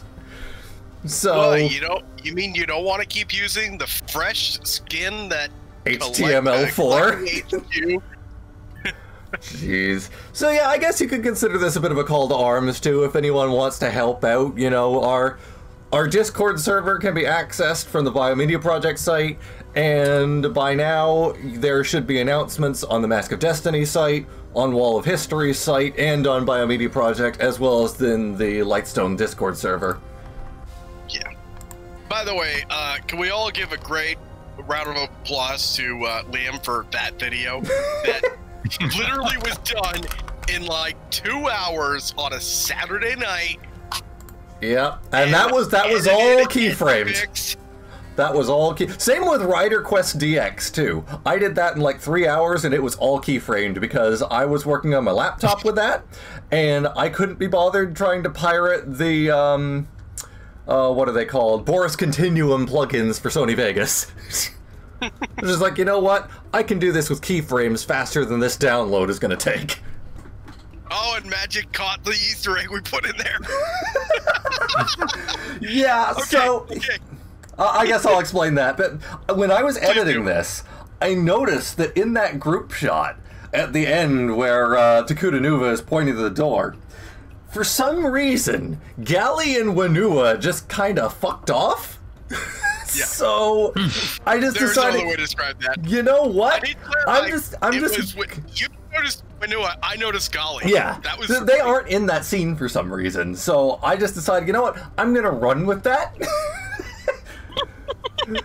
So we just got Faber running away with 14B 2020 and BZ Power chasing after them. Josie asks, is Mask of Destiny now the official Discord server for Lightstone? Not yet, but we will get there, yes. Well, Lightstone will unfortunately be moving out of the Beaverhouse server, but that is for the better, I think. Probably. Alright. Yeah, don't move anything yet, though. Yeah, of course. Yeah, we're still working on that, but yes, eventually we will be moving to the Mask of Destiny server. So, my question. I think now that we're there, go ahead. My question to you guys is. My question to you guys is: how many more folks on the stream would like to listen to this live, and how many people would like to listen to this game in a more recorded format? What are you asking for future? Like we're asking chat here, I assume? Yeah, I'm asking chat for the future, and I'm just also wondering whether or not the four of you have the stamina to actually get to and do the boss battle that I had for you today. I've still got. Yeah, I'm down. I've still got 2 hours left in me. Yeah, I got envy for a boss. Yeah, Okay. let's finish this. All right, awesome. Then I would just like to remind everybody out there in Chatland, please voice your opinions if you have them. I see somebody say put into a Gathered Friends style video. I don't know.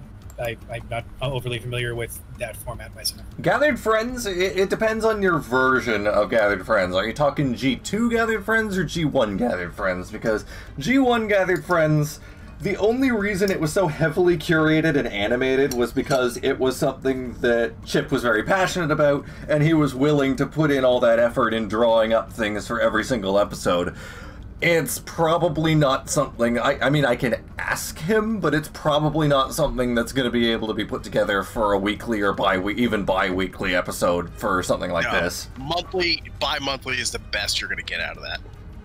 I see we have some people begging out there, and I'm more than willing to accommodate. Let's let them have their own little discourse, and let's get it on. Oh, yeah. Shall we? Okay, beautiful. I definitely do not. Do it now! No! I definitely do Come not. on, hit me! Tino, relax. I have something to say out of character. I don't mind doing this again in the future, though we definitely need to plan for a better day, and we definitely need to plan for, like... Oh yeah, not doing anything on a Monday. Like, oh my god. Oh, jeez. Yeah. This was I awful. wanted this to be August 1st. I wanted it to be August 1st. I was overruled because of the branding. It is also worth noting, too, that, like some of you, I will probably be going back to school soon, and we also have the Gathered Pharaohs schedule to deal with. And I posted it on the little server that we're hosting this on right now to actually play the game. But I'm in too many fucking games. I'm in too many games. Only one of them. I'm fine doing it. I'm fine running it. Bi-weekly is as often as I think I could, especially if it's an audio format. But I do have other obligations, plus, employment and life. Right. But yeah, it's never stopped me before. Fuck it. Either or. Yeah, just let us know what your deal is, and let me set what Odina actually looks like for everybody real quick. Because it's Blood Gulch but blue. No. It's a very there are lots of gray rocks all over the place, not too dissimilar to the coloration, although a little bit lighter than the coloration of the rocks on the perimeter of the island. And there are patches of what look to be somewhat rubbery vegetation in very bright greens and blues and bleens, just all over the place. There don't appear to be any trees as far as you guys can see from where you are. It's all about waist-high shrubbery. It's a good thing we didn't take a toll of plant life. I mean, they would be able to modify whatever this is, but I don't want to explain how complicated plant life is on this stream because, oh god, I would just die. Oh my god, we argued for like 3 months straight about that. Let's not. Anyways, how does it absorb plant? But you guys do notice that there are some waterfalls and streams that don't seem to be of a uniform color from one point in the stream to the other. So they start off at their heights in a very white, almost clear color, and as they get closer and closer to the ground, They start taking on more greens and blues, kind of like the plant life around it. But the water that is receding back into the caves, that will eventually go back out to sea very, very shortly, is even turning dark purples, and you think you might actually see some red here and there. And then the flow that's actually going inland, because you guys are on a raised rim of stone, basically, that connects from the lowlands further inland up into the mountains that you just came out from under. The coloration seems to switch between blue and very pale orange, and some darker greens and some reds. Is it all right if I do an investigation? You may, absolutely. All right, and my investigate is a 25, so I'll just roll that. Plus 25. And don't worry, I've got survival out the wazoo, so if I do end up poisoned somehow, I'm pretty sure I'll figure out how to fix it. It's not exactly what survival means, but okay. 40. All right, so what particular type of information are you trying to glean from the water is my question. So I'm noticing the discoloration in it. I'm just wondering, am I able to identify if it's like chemical or if it's an additive of some type? How do you choose to prosecute the investigation? Like, are you do you reach your hands down into it?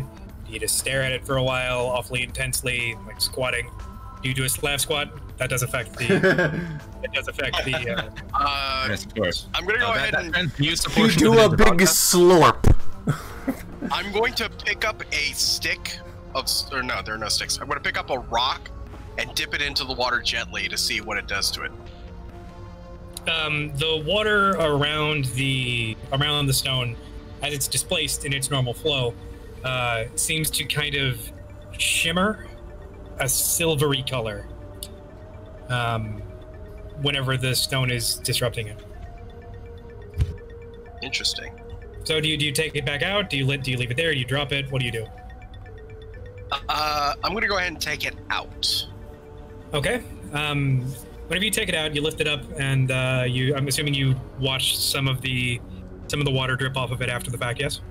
Yes. Let me guess. It drips onto a bug, and it's actually energized protodermis. Incorrect. That would be super fucked. No, the drops appear clear in the same way that the drops up near up at the top of the mountains, or rather, the water up at the top of the mountains seems clearer. Interesting. So it does appear to be an additive, perhaps on the surface, based on my interpretation. So you do. I will be back in a quick second. By the way, I need to pick up some food. So good. As a hint, because you did so good on the roll. Hint, hint, nudge, nudge. You have a toe of stone and a toe of earth running around with you. They might have an approximation of the answer there. Ecotox. Let's take a look at this. Okay, what have you got for me? Take a look at this stone. Okay, I'll take a look at the stone. Give me a survival check. Which one of us? Both? Ikatok. Okay. That's. Or I'm sorry. You can either give me a survival check, or you can give me a science or a geography check. I'll do a survival check. What page is that on? That's on skills. It's under skills. Under intelligence. I have returned. Welcome back. Fantastic. My survival is 0. Ooh. You can pick any of those 3 that's the highest. Out of survival, no, they're all 0. Okay. All right. Well, then Just roll a d20. Give me a d20 plus wisdom, whatever your wisdom modifier is. Which I will take a look at right now, which it might be 0 also. It's 3, so 1d20 plus 3. Is something going down? Aced. Okay, so Ikatok can see that the makeup of the stone appears to influence the water's color slightly, because there are a set of minerals in the stone endemic to Odina that appear to influence the color of liquid protodermis. Got yourself there a magic color stone. Congratulations. Have I accidentally created a Dragon Tales reference in this game? Oh no. I mean, good thing to reference, but whatever. Cool. I'm just curious. I'm just curious because I'm seeing these colors and I'm like, look, if we're gonna wade through this water, let's make sure it won't kill us. yeah.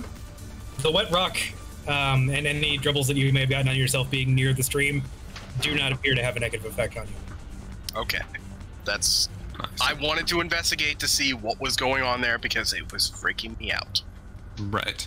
So Next time on Science with Swert Master. Look, SMH, first we're afraid of a door, then we're afraid of water. I mean, have honestly, to given understand. tabletop games, those are good reactions to have. Look, Honestly, yeah. I've got an investigation of 25, I've got a perception of 25, and I have a charisma of nothing. I'm going to look at everything before I do anything. So, Lehari. Yes. Quick. All right. So, looking around, is there a tower-like object in the landscape nearby?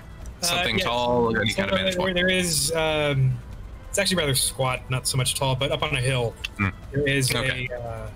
there is a sort of rounded triangular keep sort of deal that's Nice. surrounded by rocks, and this actually does have a couple of some things that you could call trees, although they are very short, sort of surrounding it, and especially from where you guys are, like lower than it on the slope, because it's sort of got it's up on a raised earth dealy. It's a little bit difficult for you to get a good lay of the floor plan from where you're standing. Sure. I'm going to use my zoom lens and try roll perception, try to see if there are any bad guys in that fort. You see a significant number of Manidi in there, actually. Well, shit. And by significant, I mean you see about 18 that you can count over the course of about 30 seconds of counting. Well, No, that doesn't bode well. All right, so I motioned to the group. I kind of like motioned like for a huddle sort of thing. All right, so everyone come in. All right. yes. We could talk. I know that you're a sniper. You specialize in long distance combat. I'm going to ask you to come with me. We're going to split off and we're going to see if we can pick them off. Swert and Doronai Nui. I know you two like to have ideas together. I know you two like to blow things up together. I would like to enlist you to try and see if you can make that fortress not be there. Swert smiles. Tino like this plan. Tino excited to be a part of it. Swert motions to Tino with his hands and does a flurry of different motions, which mean nothing, but Tino knows exactly what it The means. secret fist bump. The secret plan.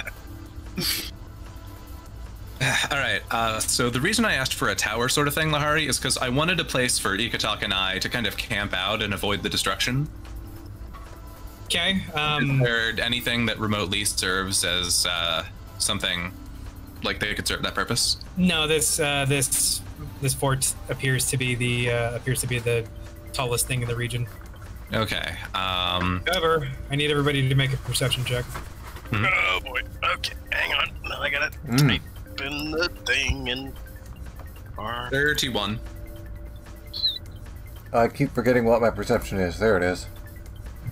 I just have it saved on clipboard. Server. There it is.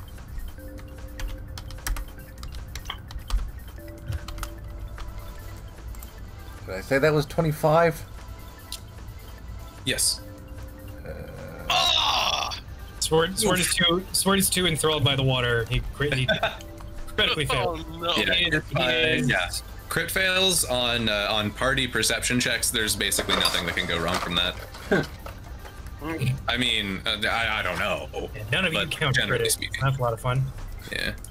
Oh, what does that mean in English for us? So generally speaking, I would take a nat 20 to cancel out a nat 1 on group checks like this.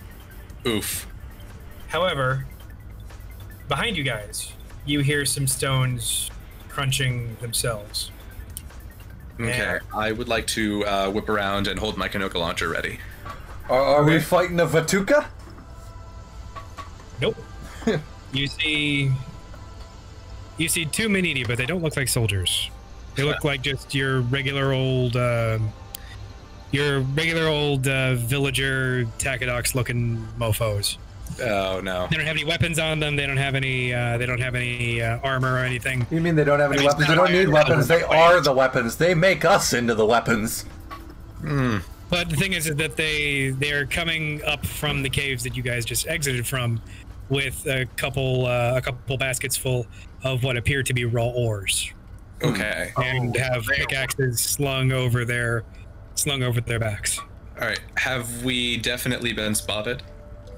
Yeah, they come out of the mouth of the cave and just see four Toa, one incredibly large Toa by Toa standards, just standing there. You know, Yeah. I think we're gonna have to implement the plan.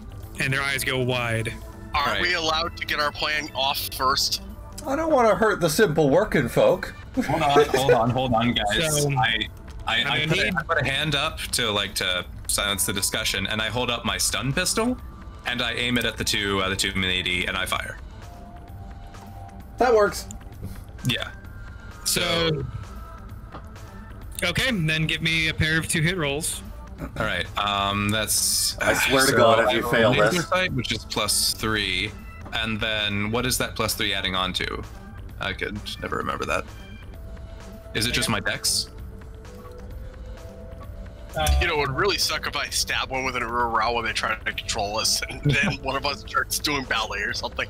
Because of the incohesion. Alright, so my dex is +4, and then +3 from the laser sight.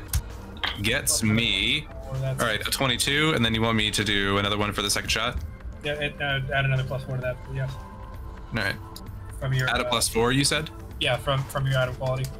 Nice. Okay, so that's a 26 and a 6 and a 12. Oh, oof. Ooh, nat 1 though. I didn't think that applied to hit rolls. I thought that was just for skill checks. Honestly, that's the only thing that it applies to for most people. Oof. Most Okay. people Wow. the nat fail or the natural fail. Okay, well, cool. Then everybody roll initiative. Okay. One of them is down and frozen. The other one's making a fucking break for it. All right. All right. I tell everybody. Get him. I tell everyone get him, but non-lethally. You know, we're not monsters. We're not Maniti. What am I adding on to the D20? Your dex mod. Your dexterity mod. I don't think it'd be on your. Okay, there it is. 11. It's under initiative. Yeah. Yeah, Tino was big. All right, so Swert, I think you should just make them make the one heavy. Yes, Gairai him. That way we can interrogate him. So, are we then? Is that the case? I'm Tino goes the first. highest after. What's that? So the initiative order is Tino, Hikuma, Ikatuk, Swert, it. All right. I initially start by bringing up a cage of earth around him. Okay, cool. Okay. Assuming that is a 5 by 5. That's not really something that you've expect into so much. What's up? I said it's not. Oh wait, no, I'm looking at the wrong sheet. Hold on, I'm an idiot. Yeah. By the way, I'm backseat driving, so. Yeah, probably not a good idea. I'll tell you what.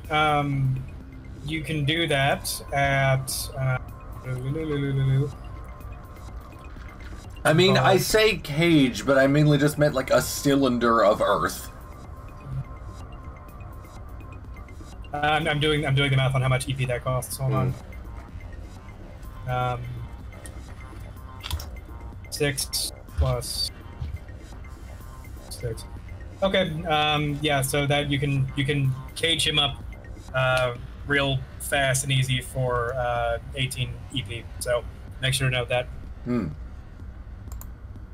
And that's that. I mean, he can't really do much. He just initiative over for the purposes of fighting. Oh, okay. So now what? Do we just go talk to him? I mean, I'm not sure. We have to. We don't have I mean, to. we could get some information about what we're heading into. I guess, yeah, I think that's a good idea. My charisma is not good, so I should not handle any interrogations that we do. My charisma is 10.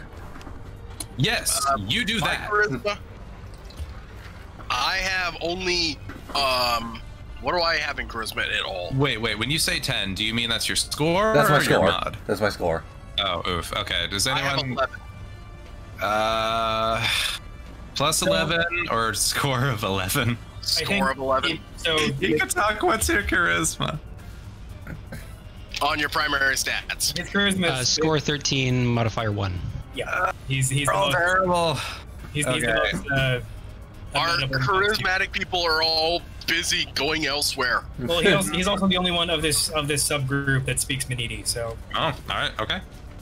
Well, that settles it then. All right, yeah, so you can talk. If you want, you can go, interrogate them, see if we can find out any useful information. Okay. So do I need to roll for that? yeah, you're yeah. Yeah. I'll tell you what. You can roll a linguistics check at disadvantage, and then I'll tell you what to do after that. Oof. This is where- really tense. I saw this movie where there were these innocent boys who were getting in the way of a military operation, which is exactly what's happening. And so they had this big talk about, do we kill them? But I have a stun pistol, so This is yes, that was Lone Survivor. yeah. Oh, okay, cool. So that's my Okay. linguistics roll. Roll it one more time. That disadvantage means roll twice. Take the lesser of the two.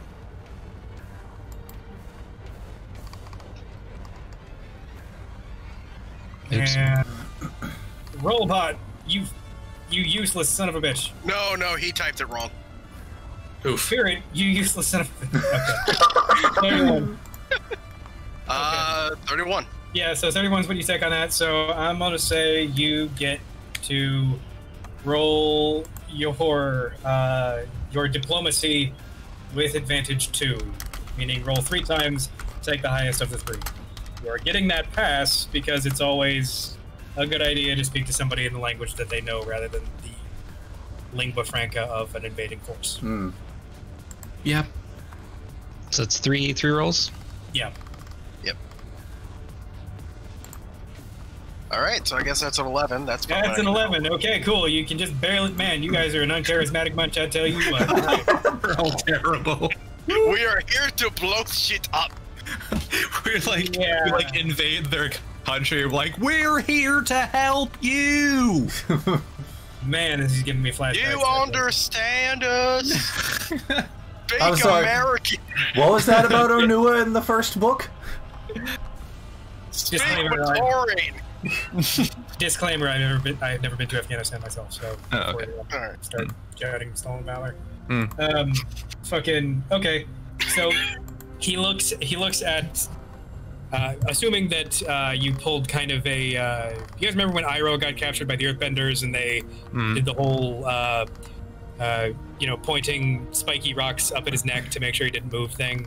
I'm kind of assuming that's what Tino did, just for the sake of it. So his head's kind of popped out. And Yeah, but ran I'm up. guessing we've also put a solid cylinder that he can't see out of.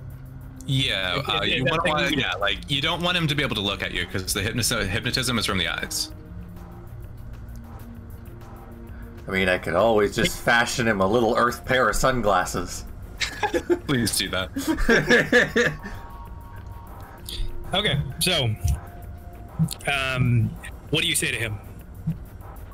Okay, we're looking for the people in charge. In charge of what? Who are you people? We'll be asking the questions here. Thank you very much. Who are people? Who do you work for? Who are these people? I work. I'm a miner. I work Deal for with these Telcat. people. I work for Telcat at the forge in Kosu City.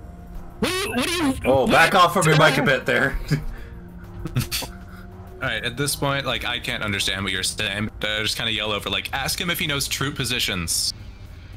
You seen any soldiers around here? Yeah, everywhere. There's a war on. Where did There's a war on. Hold on. We seem. Hold up. We seem to be losing. Ask them. Oh boy. We seem to be. We're losing the stream again. Oh, oof. No, that's a big... Do not. Mierda. It's like Wait. occasionally it gives you the idea that refreshed it and it's fine. it occasionally looks like it's coming back, but other times it doesn't. Are we back? And OBS is also telling me it's ranging According to from. Beaverhouse, yes. Correct. OBS is also telling me it's ranging from 4 kilobits a second to 1200, and I'm only streaming in, or sorry, 12,000, and I'm only streaming in 4,000. So that's not right. That's definitely not right. Are we back? Is Stand by. OBS just being dumb? So according Okay. to Beaverhouse and Wolk, yes. Yeah, okay, Keep cool. an eye on it. Anyway. All right. Ask this. This is a very important question. Are you alone? Yes? Oh. No, I'm not alone. You froze my friend. Or actually, no, hold on. I'm gonna redo that. Spirit, you have to Yeah. phrase it how you Phrase that want. nicely. Yeah. Is there anyone else around here? Just my friend that you froze. All right, I don't think this guy's giving us any info. I just shout, like, tell him we mean no harm to them, at least. The soldiers are totally done. Okay, we mean no harm, by the way. You could. So, the earth mound that he is trapped in does not move, but you feel from an implied body language based on your ability to feel people moving on stone surfaces that he is giving your general the direction that the sound is coming from.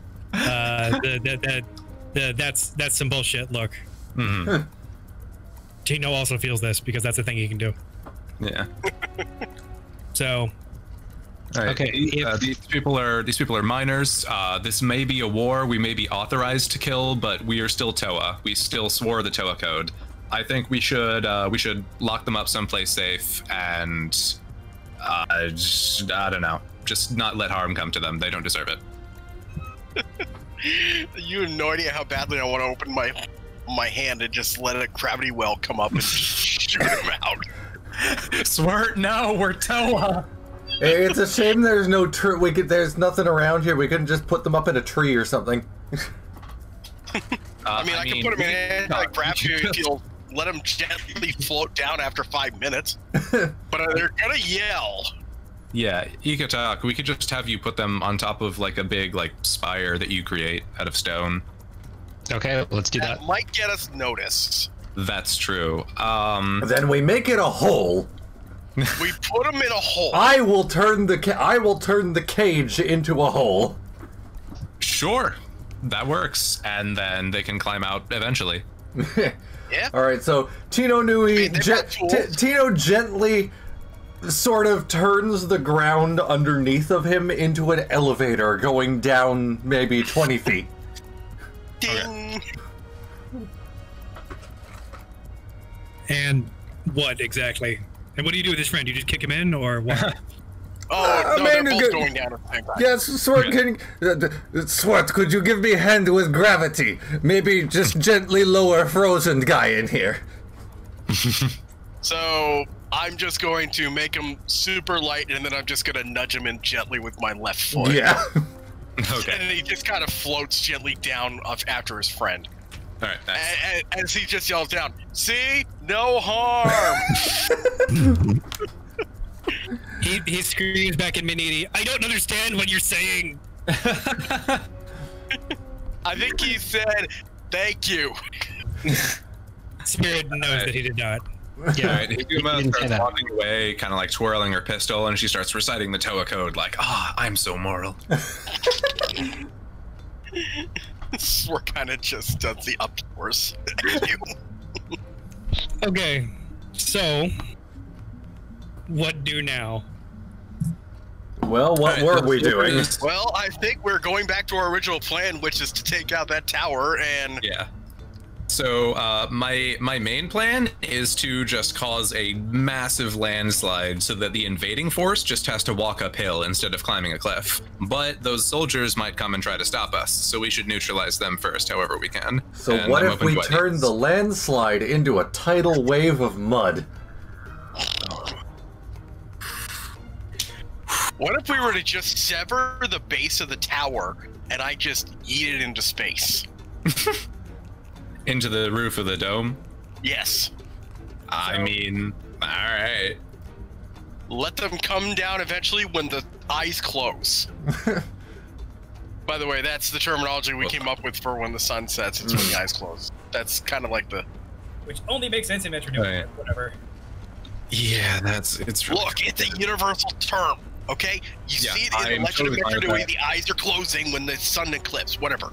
I'm pretty sure that Greg said that all of the other domes have just a cluster of light stones on the ceiling that acts like the eyes.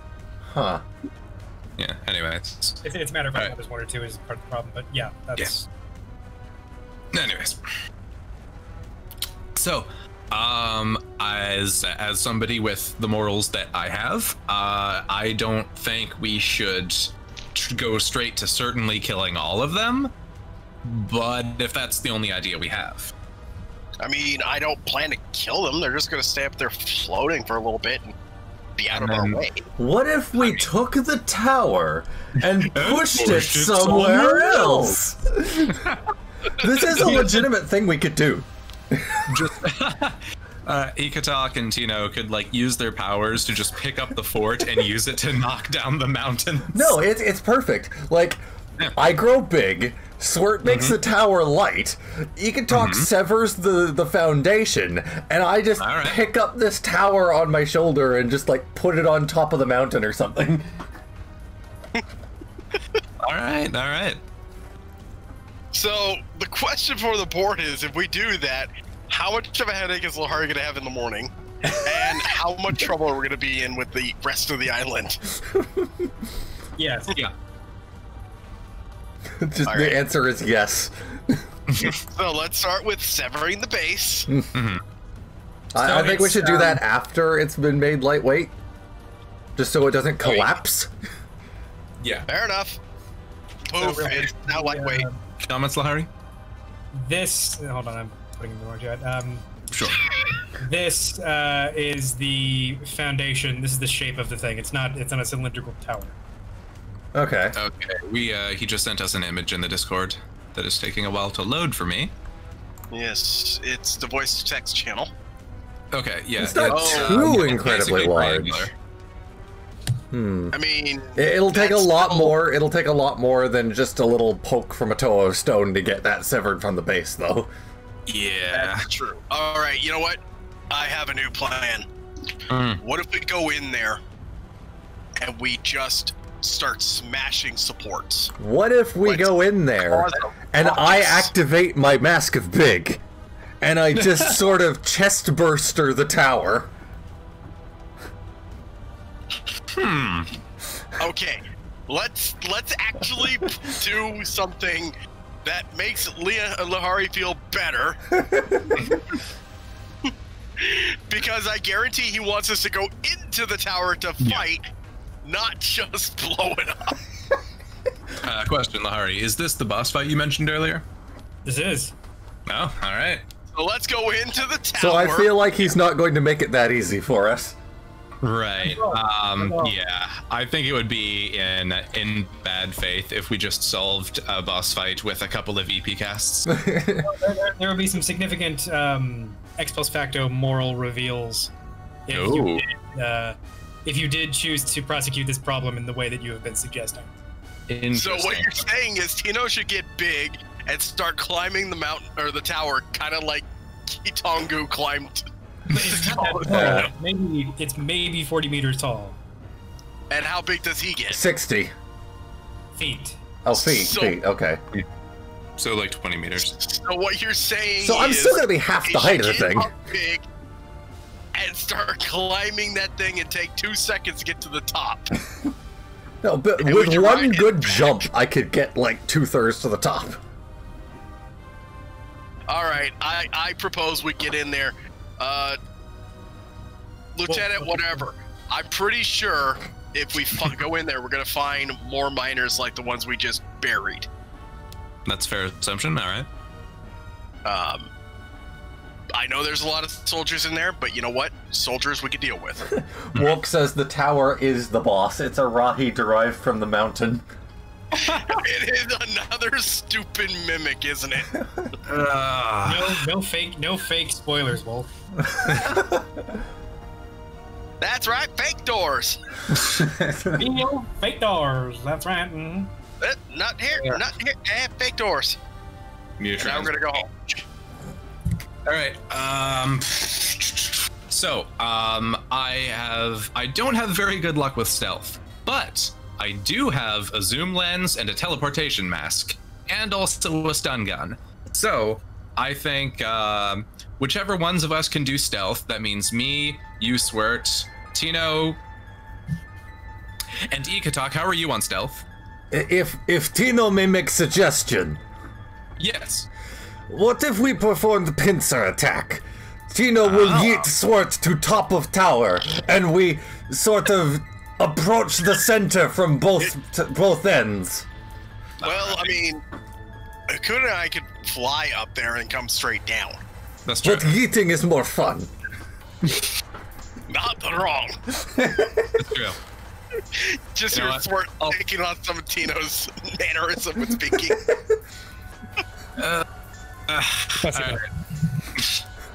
That's all right. You know what? Screw it. I'll switch to my Mask of Flight just for in flight corrections, and you can yeet me too. Hell yeah. Yeah. I will make us both a little lighter so that it's easier to throw us. So hold on. Wait. Quick question. So this top-down view of the map that we of the fortress that we see, is there a roof on top of that, or would we be landing exactly into that? There is a roof on top of it with a bell tower that is open to the air, so you can. And there is not a floor intervening between the two because I'm lazy with map making. Okay. And, so like, if we landed on the top, there wouldn't be soldiers swarming us. Correct. Okay. They might try to come up and meet you, but they aren't. There's none. There's like one watch. Well, so what you're saying is that's the easiest way to get in with having an advantage. Is coming in from the top. I mean, the Halo jumps don't really exist in this, so yes. All right, cool. Let's do it. Let's do it. Are you? You don't have the ability to like adjust yourself mid-flight. So how do you want to go about this? He does have his calyx. That is true. And I would be willing to say that he would be able to leverage his calyx to, if they're going at speed, to, sort of play off the air current around him in a way that would, benefit him. Nice. All right, and then Tino. All right, so you yeet the three of us over, and then I'll shoot a lightning bolt straight up when it's time for you to come over. How's that? Come over and start smashing. Sounds like plan. All right, fantastic. So I guess I'm just imagining like Tino with just the two Toa on his shoulders, getting ready to just like chuck them both. The three of us actually. I'm a chuckster. So all right, so Hikuma just kind of like kneels down and like curls up into a ball. All right, team, let's go.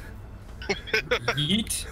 So do I have to roll anything to yeet, or is that just a thing I'm capable of? Athletics check. All right. Oh boy. Which I mean, I'm not exactly expecting you to. I'm not exactly expecting you to fail this one, if I'm being entirely honest with you. You are gonna fail it. 34 in athletics. Whew. All right, and to be clear, I am. Of course, I fucking failed. But at least I still you have. made it because it's Yeah. impossible for you to. Yeah. You would have had to have crit one or crit failed to have fucked this up. So. All right. Well, running off of 5% here, but.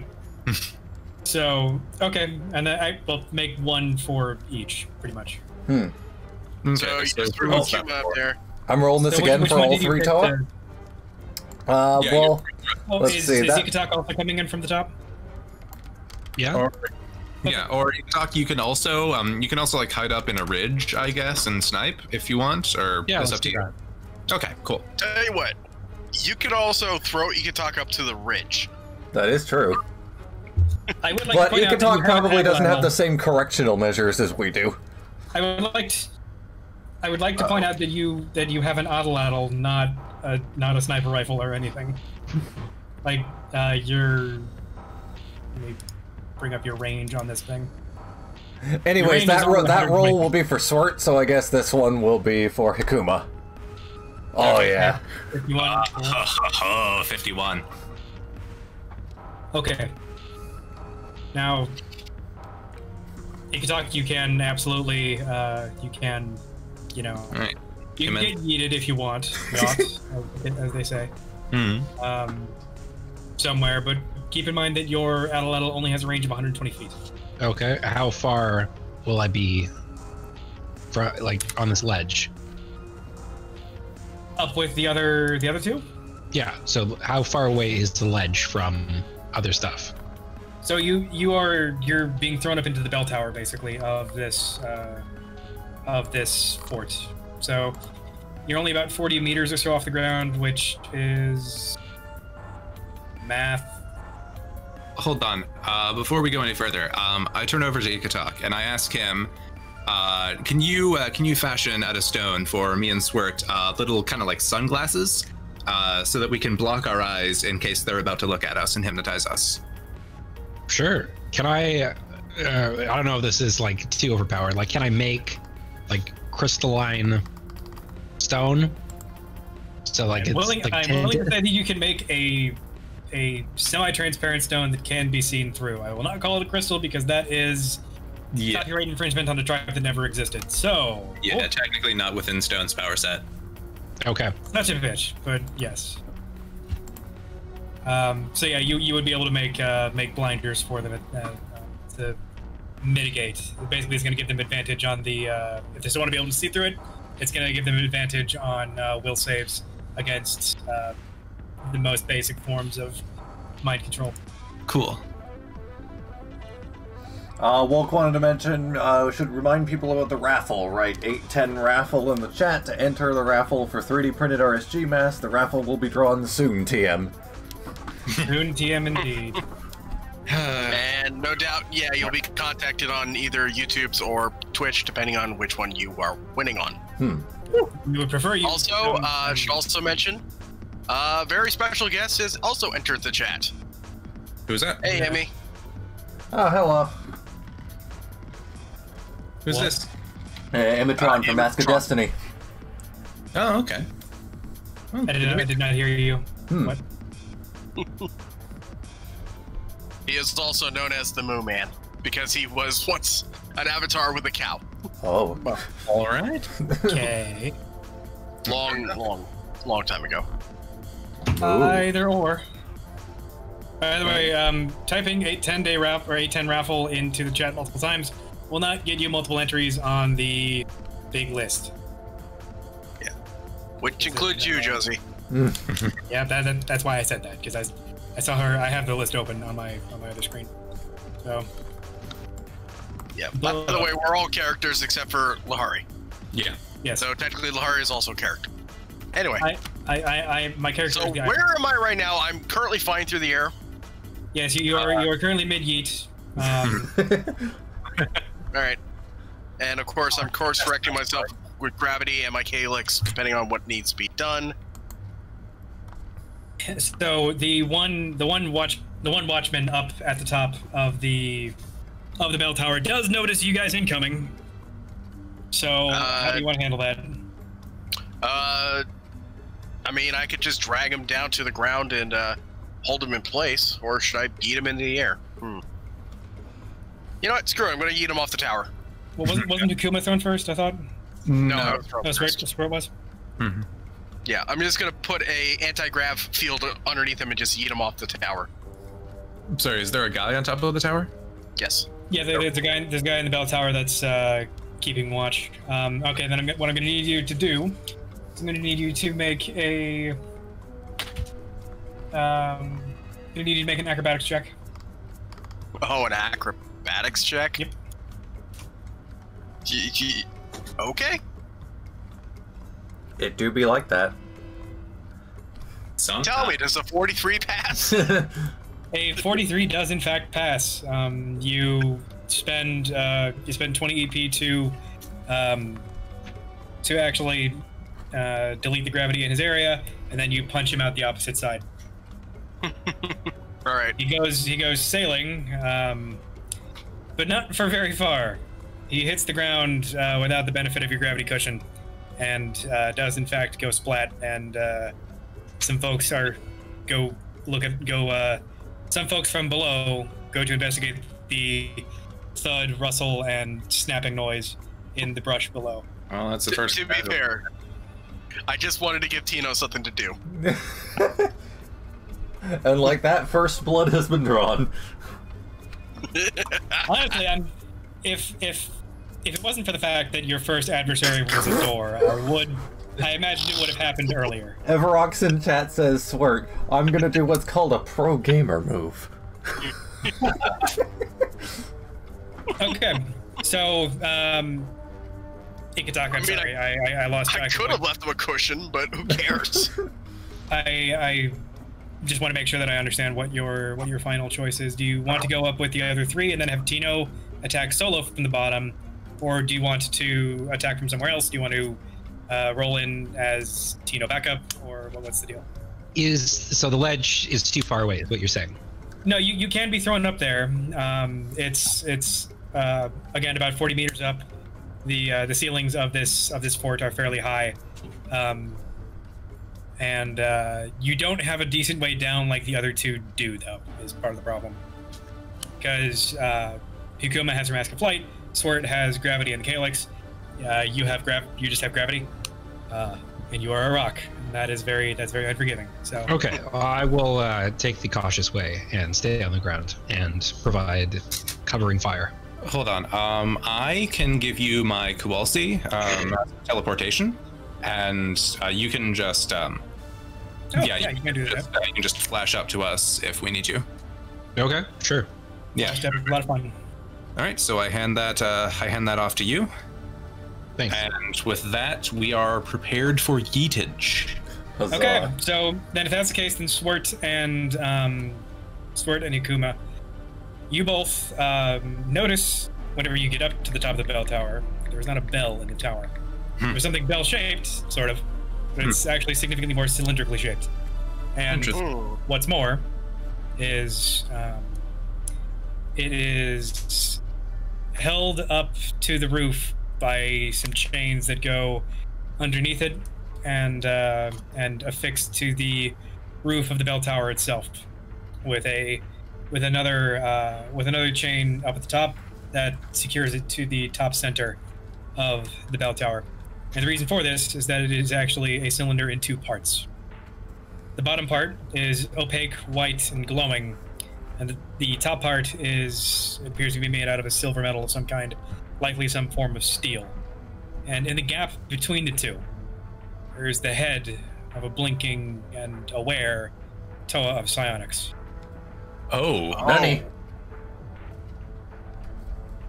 And like that, there's a clamor below you. Everybody roll initiative. Oh boy. So wait, so everybody's been Oh, yeeted? mamma mia. Yeah, you two have been yeeted, and then Ikitaka and Tino were the ground crew. All right. I get the feeling. I forgot because there are Toa that were. Everybody make a will save. Will save. Okay. Yep. Actually, 3. What am I rolling for that? Okay. 1d20 plus 7. your will. Okay, your will save. Okay, so I got. It's Will. on the 20 primary plus- specific. Oh, 7. Okay.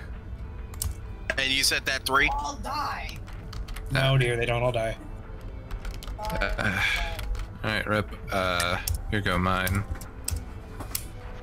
Well, right. We broke the bot. We broke the bot a lot. Okay, so mine were 28, 29, and 16. I had a redundant one, so I've got a 18, 16, and 22. And mine are 22, 13, and 26. Ignore that 17. Spirit, what about you? I've got 14, 15, 11. Poof. It's rough. That's really rough. It is. All right, so everybody. We're about to die, aren't we? Just a little. Hmm. All right, so let's see here. Everybody but Hikuma actually Ooh. takes. Take a look here.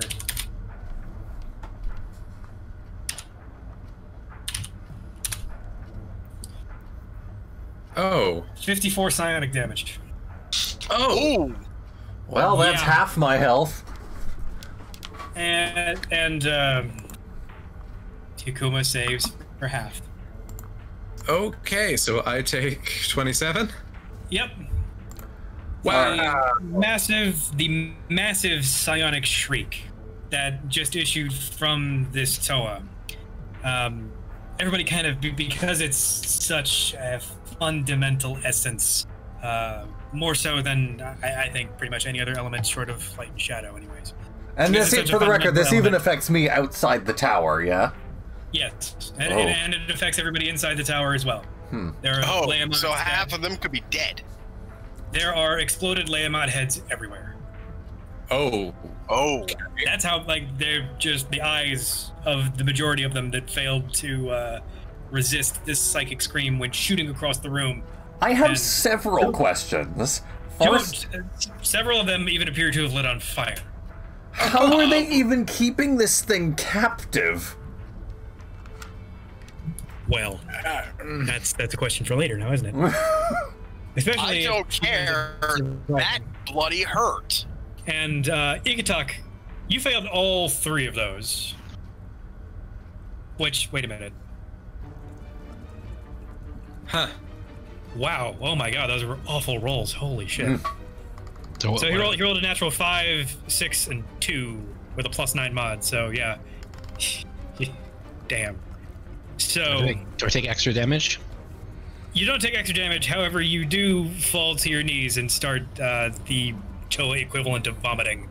Like you start convulsing, and your muscles are no longer feel your own for a moment. You feel like your spirit has been knocked out of your body, no pun intended, to a certain degree, and you are struggling to slip back into it and regain control.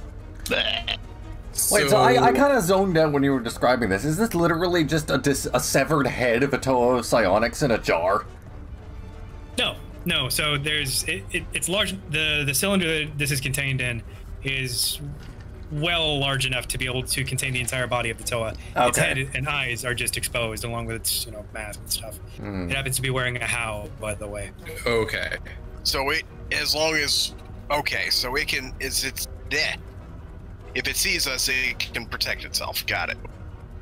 All right. Well, I mean, it also has some extra bells and whistles on it that you haven't really run into just yet. But the majority of the mooks below are all having a very bad time. So at the very least, this is the only thing we really have to worry about now. You would be incorrect. Oh boy. This is not our final boss, is it? She is not.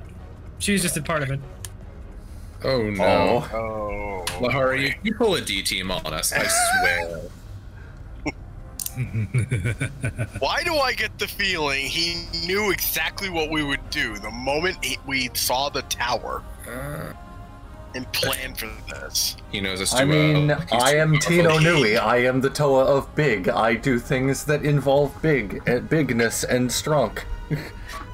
We're gonna die, aren't we? There is nothing written that says that this assault must be successful to take back Odina. We're gonna die, aren't we? That is purely up to the dice and your tactical acumen. I had Hikuma written into my personal canon. I was gonna write stories about her. Whew. I feel like it might. I think it might be time for tactical retreat. So, Mine was a so you guys, the windows of this tower are of this little fort are fairly well. They're fairly well see through. There are lots of windows. It looks honestly a little bit more like a church than a formal military fort, mostly because Odina itself is so fort-like that building traditional fortifications doesn't make a lot of sense to the Menidi. So as a result, this place is very pretty. It very much lines up with the greater geoscape that it's in. It's made of this really it's sand blue granite, and it's got stained glass from what appears to be all the way out in Versuva, which is, for those of you who don't know, one of the most beautiful and religiously important islands in the whole of the Matoran universe, and as a result, their baroqueness is a little bit extra. But as a result, you guys can all, from any of your vantage points, except for poor little Ikatok, because he is currently in the middle of staring at the ground incredibly intently, trying not to die. You can see a larger than average, which is how you know he's a very important gentleman. Menidi wearing a very formal looking, although not terribly ostentatious, yellow set of armor. And over on the left, you see that there's that sort of a little raised area that looks like it could contain a pulpit or perhaps a throne or something along those lines. He's stepping down from there and out and amongst all of the survivors of of this massive psychic shockwave that you all just experienced, of which there are only maybe about 3 or 4 many that are capable of standing. The rest that are alive are crawling their sorry little asses out the door, much in a similar fashion. But from the sounds of things, this guy is completely unaffected. He is, in fact, entirely unaffected. Okay, I have a question. Yes? Was that a psionic blast or a sonic blast? Psionic. So this is a Toa of okay. Yeah, which means this guy has the mental fortitude of an Order of Matanui member. When you originally described this whole thing, you had mentioned a fully intact Toa of sonics. You meant to say psionics. Okay. I'm sorry if I slurred that, but yes. Oof. Yep. So, Toa of psionics equipped with a howl, which you have no reason to believe that she can't use it. Mm-hmm. And both you, Swert, and Hikuma are standing right next to her, looking her in her pale and frankly desperate-looking yellow eyes. All right. So she... Well, okay. Apparently I rolled the highest initiative. Is that correct? What were your initiatives again? I think I had 23. Was the will save the initiative? Because I didn't roll initiative, and I just rolled the will save. Everybody just, everybody reroll initiative. Alright. Alright. And bring up my sheet again so I can remember what I'm rolling here. Dex, right? Yeah, Dex modifier. A modifier, okay. Well, that'd be nothing then.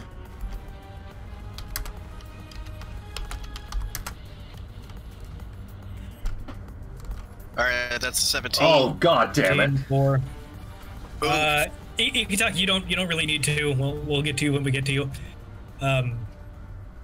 Sigma, want to roll yours? I already did. I got a 17. Okay. No, what was your mod? +4. Well, I mean, I rolled earlier and I got a 23. So you asked me to re-roll again. We will go through 23. And so it goes.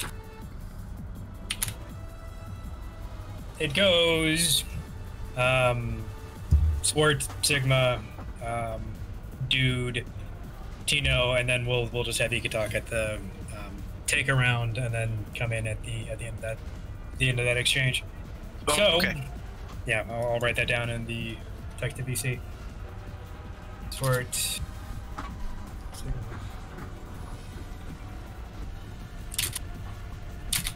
You know, and then... Okay. All right. So you said I noticed on the way in that there was a chain connecting this thing. Yeah, there are several incredibly heavy-duty chains, easily over 1.5 feet thick. Okay. On the link that are holding this containment unit. So not likely for me to break in the next 3 seconds. Okay. Very much no. But what about for Tino? I need to get Tino up here to do that. True. Okay. I think I'm going to concentrate a gravity well on the cage, on the cylinder, and start bringing it down. Are you sure it's such a good idea to let that thing free? I know it's a Toa, but it didn't seem too concerned about our safety. It really didn't. Okay, so hold on, really quick. Just let me get everything straight. Okay. So the Toa of Psionics is held in a cylindrical cage above us. Is it like? No, I thought it was. you're kind of looking at it. It's suspended where the bell would be, and you are on the deck that most bell ringers or bell cleaners would be on to maintain. So it's not that far away from us anyway. So it's not hanging above us or anything. You can reach out and touch it if you wanted to. Okay. And then you said something about a dude with yellow armor, or am I mistaken? No. So you are capable of looking in this Toa's eyes, and her. Oh, yeah. Sorry, yellow eyes, and then there's a very large Manidi down at the bottom wearing yellow armor that appears to be immune to the effects of this Toa. So, can I open up a gravity well in her sternum? Oof. You don't have fine enough control for that. You know what I mean. Just making the joke. It had to be made. I've been making this joke ever since I created the Toa gravity. A microsingularity in sternum is going to kill everything. Indeed. So it is your turn. So I don't know exactly what you want to do. You can try to screw with the cage. You can engage the dude down below. You can do something else. It's up to you. I don't think there's much I can do down below yet, and I just need to neutralize this threat in front of me first. Because I don't want to eliminate it, but I want to neutralize it. There is no material, by the way, between your ears and mouth and face and hers, by the way. Like, her face and head is exposed. Just the rest of her isn't. I could try talking to her. You can do that. You can totally do that. In fact, that's a good idea. Yeah. Might encourage you to do so. All right. Well, unfortunately, my charisma is 11. We're all terrible at it. Just take your shot. All right. I'm gonna go ahead. What should I roll for that? Or should I just start talking? I mean, you could just start talking and see where it goes. Yeah. Who are you? Why are you in here? Can I help you? She says, I am Toa Dole. And her mouth doesn't really appear to move in the way that, masked faces move. Mirror mask, cough, cough. You hear her, all of you hear her in your minds. And Ikatok pukes a little bit more because of that, actually. Sorry. That's the way to do. And you're all bombarded by images of battle and of dark cave fighting and fire and lasers that it's very difficult for you to parse, because she's trying to dump all of her recent experience as an explanation into your brains to explain what the fuck is actually going on from her perspective. So what I'm getting from this is she's a war criminal that's being turned into a bioweapon. I mean, war criminal's a matter of perspective. But says, never mind. I'm not good. A POW, rather. Moving on. Yeah. What are we doing? So I would suggest that you all make insight checks to see whether or not you can parse through her attempt to communicate. Insight, where is that? Boxumo, it is Dole, D-O-L-H-E. Where is insight? Insight is under wisdom. I ended up rolling a 25. As close to perfect as I'm going to possibly get. All I'm seeing under wisdom is charisma. So you don't have any insight. On skills, man. Okay. Hold up. Oh, there. Freaking blind. Yeah, I only have 1 for insight. Well, hope that you get a nat 20. Hikuma, because you survived all the checks, you can make your insight check at advantage. That's a 10. No. That's a 10. Insight, which is... And you can talk. I hate to say it, but you need to make yours a disadvantage because you're that fucked up right now. I hope you don't miss. I hope you don't miss much. You know, too hard. Okay. 28's hard to walk away from. All right, I get a 39. 39, cool. All right. Spirit, you're gonna have to do one more just because. Trust me. Spirit. Another insight roll? Yes. Yeah. Okay. Because you're at disadvantage. Okay. Oh. Yeah, sorry. That's no dice. So, Hikuma and Swert both, partly due to their proximity, apparently. Apparently. Can attempt to parse through the more focused elements of the memories that she's trying to share with you guys. It appears that she actually originally was a Toa of Psionics from the southern part of the southern continent, and actually participated in a battle that Hikuma, anyway, recognizes from the early days of the war. Oh. But she was captured. I mean, I was about to say, I have a 12 in history, so don't count me out as far as knowing it. Well, but the thing, Like, but you guys really know her face as part of history. Hikuma was there. Fair enough. Yeah. Plus, you've been globetrotting and doing a whole bunch of other battles, and probably weren't present for this particular one. But she was captured by a Ihagafe slaver squad, which Ihagafe, for those of you in the chat, is the name of Mantax's species. And then gradually through a bunch of slave transportation networks and so forth, and some pretty abysmal biolabs and testing of psionic potential, not only in Maniti but in Leamat and in this captured Toa. She was boxed up in this very particular type of psionic slave canister. And you guys can somewhat tell that she is being forced by the guy down in yellow to psychically scream every so often. Okay. And that was kind of a preloaded, a canned response, pardon the pun,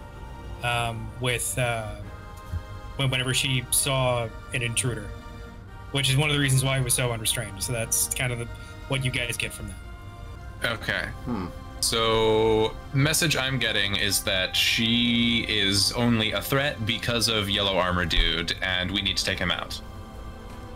I'm getting the same message here. All right. So, can I? May I recommend? Talking is a free action. Yeah. May I recommend? You've got a Kakama. Get down there as fast as possible. I mean, that wouldn't like take me away from the range of the Psionic Blast. What else are you saying? Are you saying get up to the yellow guy? Because isn't he like right next to us? No, he's down on the first floor. You guys are up in the bell tower. Well, then how did we see him? Because there's a void between you and him. Like it's basically you're basically standing on scaffolding. There's a void between you and the first floor. Yeah. So my advice is take the stairs, get down there, and start fighting. I won't be able to make it as fast. Okay. Tino is worried what this man is capable of. Okay, I have 2 whole archetypes full of melee skills. I forget all of them, but my character's primary weapons are boots, and I want to kick the crap out of this guy as hard as I can. Lehari, Hangarov, Chromian, any recommendations for skills in that tree? Yeah, they're my. Yep, 10-4, good buddy. Also, you are the I think you might be the only person who isn't below half health right now that desperately needs to be. Okay, that's unfortunate. But I mean, I wasn't asking if those were good classes to have. I was asking how do. I know. I'm saying, well, you get all those bonuses for being below half health. Is why I'm saying. So all of them are tied to my health. I thought one of them was just kind of a more generalist melee class.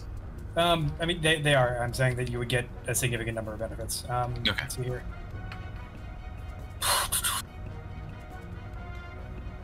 You know, you have them in the super archetypes part of your sheet, right? Yeah, I'm looking over it. It's just it would take like a solid 5 minutes to read through all of them, and I don't want to slow down the game too much. And considering it is Swert's turn on initiative, so like the talking didn't take it up. So okay, if it's still my turn, I have an idea. Okay. What is your idea? So, this is something that we have established, but Tino and I have some plans. Okay. Uh-huh. I want to yeet Tino up into the air. Ah, so we're reversing the roles this time. You're the top this time. All right. Tino knows what to do next. Tino knows what happens when I do it. Okay, so then if you want to create a lapse in gravity around Tino so that way he can jump up onto the roof. Oh, I have no intention of landing on the roof.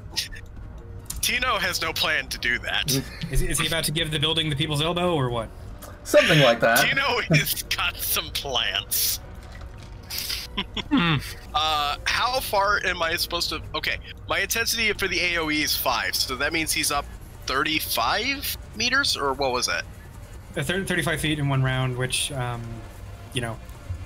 So I'm going up a quarter of the height of the tower, basically. Pretty much.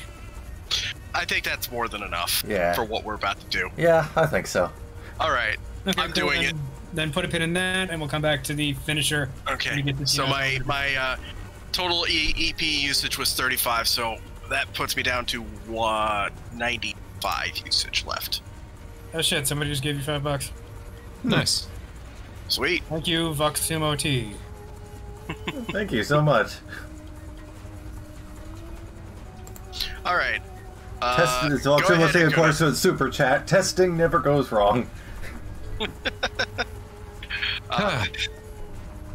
You'll see the results of this. Oh, sorry, yeeting never goes wrong. Now you're speaking my language. All right. So if have Ikatok and Tino been alerted to the fact that things are going down right now? I mean, they were both subject to the psychic blast, so yes. Yeah. Okay. And Tino has been lifted up in the air, so Tino knows what to do. All right. Can I reasonably assume that Ikatok knows to come down and help? Ikatok was on the ground. Yeah, Ikatok is throwing up right now. He's down for one round of initiative. Yeah. Oh, never mind. My mistake then. Okay, so I don't need to fire off the lightning bolt signal of, like, please help. Yeah, I'm pretty sure you're good. Yeah. All right, so I really don't feel comfortable Kakamaing up to this boss guy and then just giving him a light tap like an ordinary, like melee attack. I really want to use something skill here. Okay. Additionally, if a feeling fails a combat maneuver and by 5 or more, immediately perform a shove against them. No. I may immediately perform a combat maneuver, dirty trick, trip, overrun, disarm. Actually, is he carrying any weapons? He is carrying a broadsword, yes. Okay. I think I might try and knock that off using Hangarov 3, Walk Like Me. me finish reading the skill tree. No.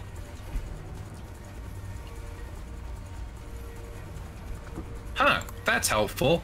I can spend 2 AP to... Oh, never mind. No, that's not helpful, actually. My mistake. Okay. All right. So I'm gonna make. I'm gonna Kakama down there. Do I get any bonuses from delivering a full kick to the mask at Kakama speed?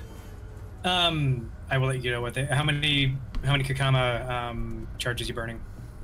Well, considering I only have 8 left, let's do 3. What's that get me?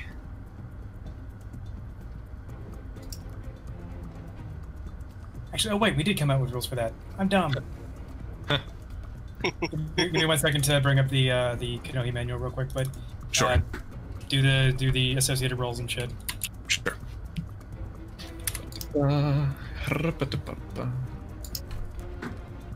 Don't I get a bonus for to hit from equipment quality? Yeah, +4. Thank you very much. Oh wow. Okay. Bicycle kick. You get to fucking bicycle kick. Or so okay, so you can I would say that you need to spend you probably need to spend 2 AP 2 AP. Shit, I know how to say words. 2 KC with 1 AP to close the distance while falling, and then that gives you your 2 left for your regular attack, 2 AP left for your regular attack, and then 1 AP to spend as many Kanohi charges as you want to perform as many individual attacks from as you spend KC. Oh my god! So as long as I have KC, I can just aura this guy. You can, but all of those attack rolls come at disadvantage. Okay. Yes, Tron, I swear. Okay. So, all right. So D20 plus Dex plus the equipment bonus. Anything else for the first attack? Not that I can think of. All right. First attack is a 21. Is that hit?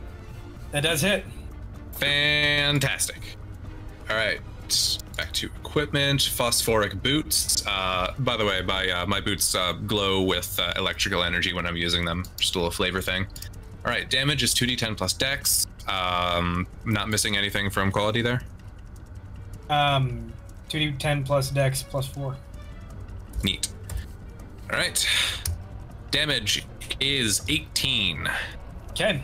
All right, and then I'm gonna pop one more, 1 KC to do. Hold on. Oh, You have flurry, so make another attack at not disadvantage, and then the rest of them at disadvantage.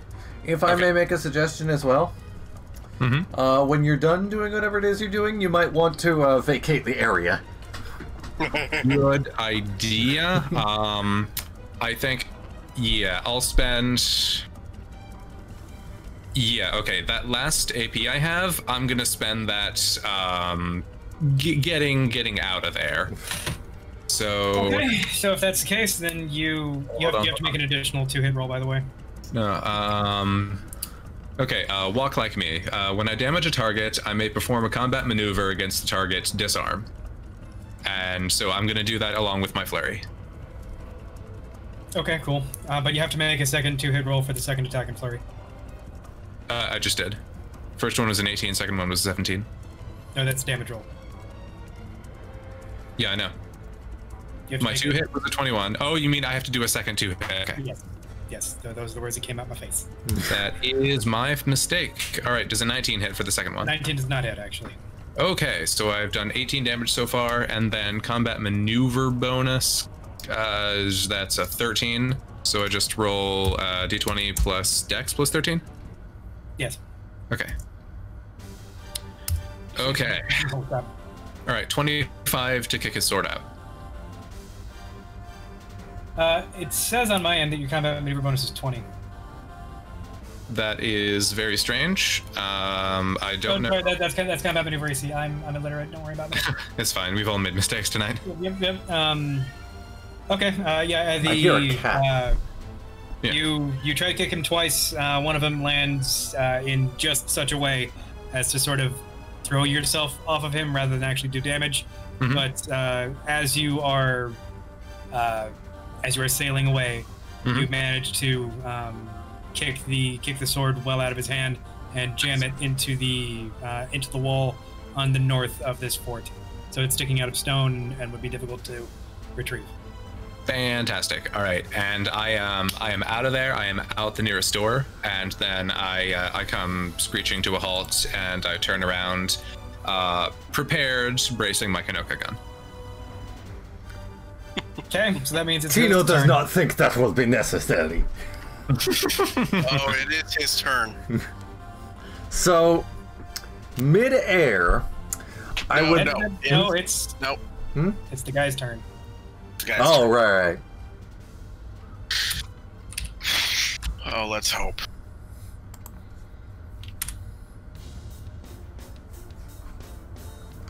Is the bot broken? The bot might be having issues. Oof. Um, I mean, I could roll an actual d20 if you want. I will do so. Hold on. we broke the bot. That's how hard we're rolling. All right. Physical dice.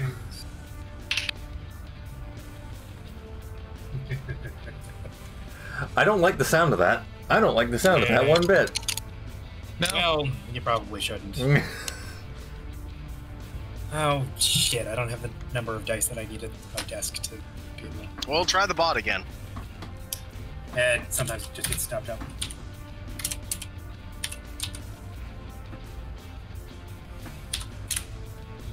Oop, shit. God damn it. Oh, There hey, we that are. one wound up working. All right. So, I'm gonna need everybody to make another will save real quick. Oh no. Ah, damn it. Trying to remember where my will is again. Let's see. It's right there. But where is right there? Oh, that hurts. That's gonna hurt. What is everyone at health-wise, by the way? Oh, I'm probably gonna die. All right, my will is 33, and my health My is... current HP is 36. 90 minus 54. So, not doing quite so hot. Yeah.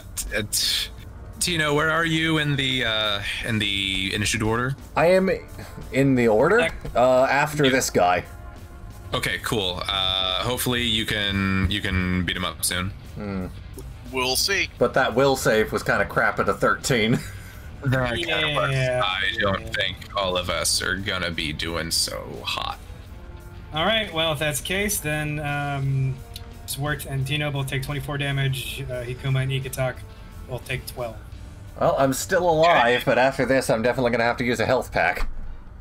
Yeah. Do you have health packs? I do. Nice. And Neat. as his last action, he takes sort of a horseback stance, puts both of his arms out on either side of him, and there's a shimmer. Oh no. It seems to Oh surround him. no. Oh no. Oh no. And that's his turn. Go ahead, Tino. Well, I Tino, you can't. better mess this guy up. Am I able to do my actions and use a healing kit? While you're in midair, not really. So I can't even really use a healing kit while I'm in the air. Yeah, you've sort of posted up for the inevitable. All right, well, here I go then. While I'm in the air, I would like to double in size using my mask and activate my gravity hammer right over his head. So you're breaking through the ceiling that's above him. Yeah, sure. I think I can manage that. Okay, that's going to be another 40 EP from Swert. What was that? don't know. I think that was ASCII. That was ASCII. Oh, hello. We're dying. Yeah. He died as well. He could not get on the chat. Oh, there he is. Asiki, if you could change your avatar to your character, that would be appreciated. Well, we don't have a good way to get him into this point, so just... Okay, so who's rolling what now? Oh, Tino already rolled? No, yeah. I don't know what I'm rolling. So, to try to crash through the roof, that's going to be a... So type what? What is your intimidate?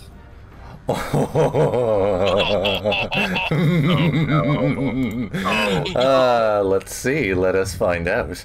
46. Yep, that is it. That is indeed 46. Okay, so I'll tell you what. Give me 2 athletics rolls and 1 intimidate roll. Okay, athletics. Well, let's do the intimidation first. R1d20 plus 46. All right, that's 64. Neat. Fun. Now athletics, right? Yup. Okay. 2 athletics checks. 20 plus, what is that? 34. 41. And 52. Okay. Let me take a look at something real quick.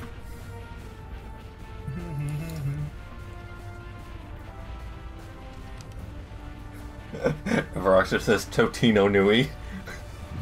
Great pizza roll. Okay, so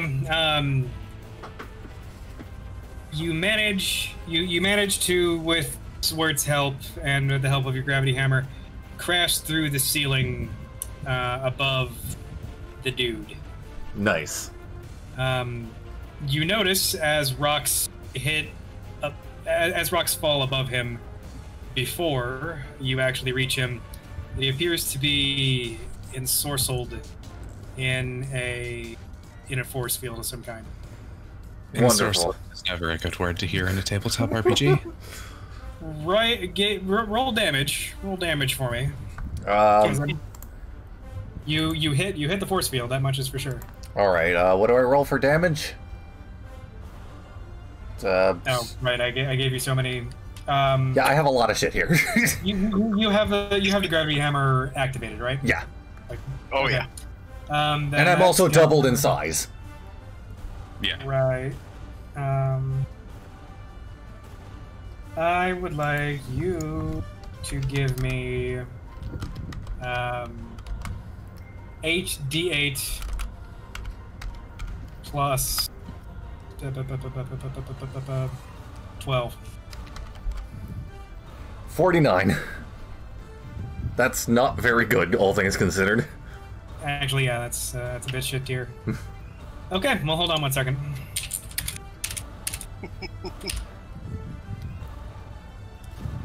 I don't like where this is going.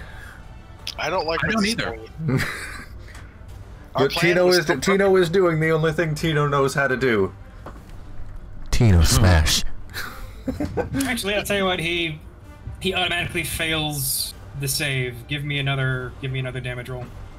Okay, same thing. Yep. Let's hope this one does a bit better.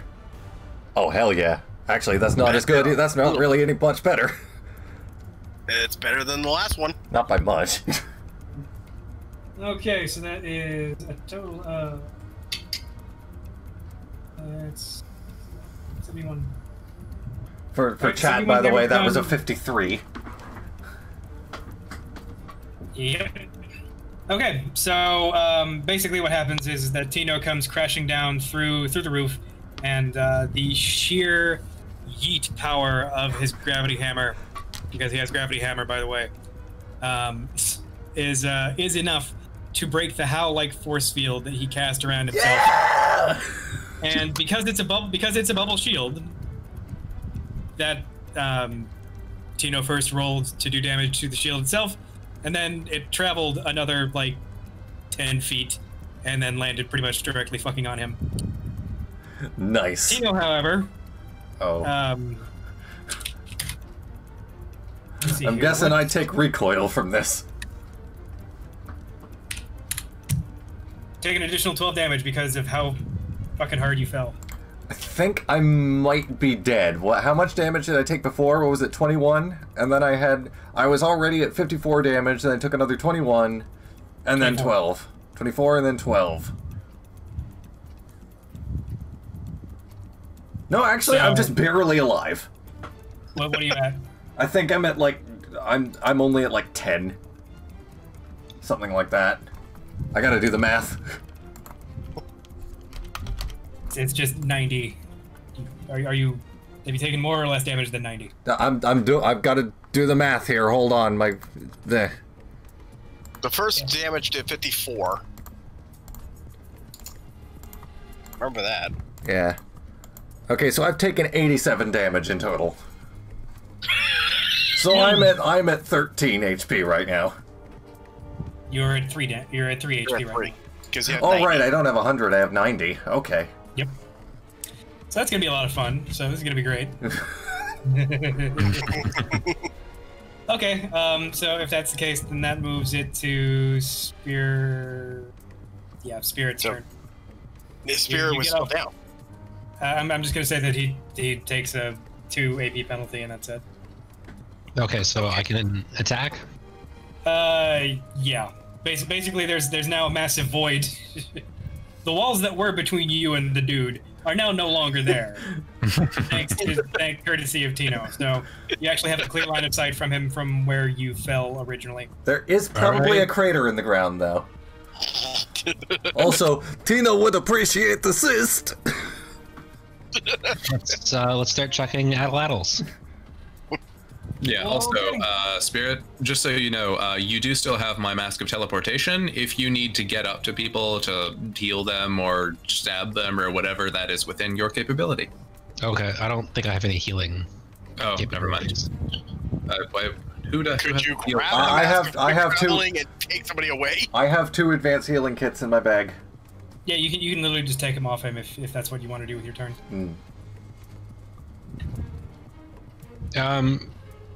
Well, how? Can I attack the guy? You can attack the guy, yes. Okay, that's what I will do. Okay, cool. Then you can only attack him once. What's his HP at, anyways? Hey, Tino, buddy! by which I mean... you doing alright? No! By which I mean you can attack him twice. Sick, though! Because you have rapid fire, so... It was very good smash! Basically, you are going to roll 1d10 plus 8, and then do that twice for me.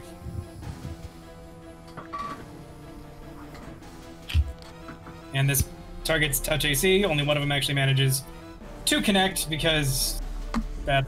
Oh, I'm sorry. 1d20 plus 8. Oh, you did. I did. My bad. That's a brain fart on my end.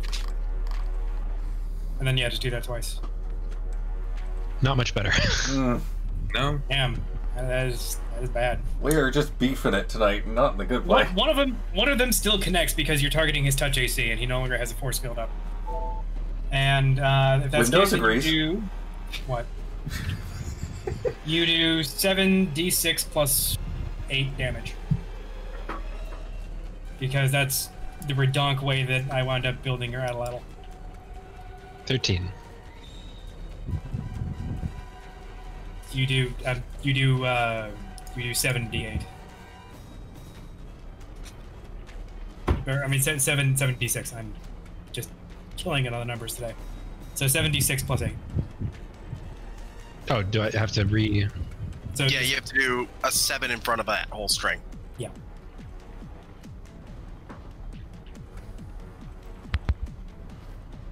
$26.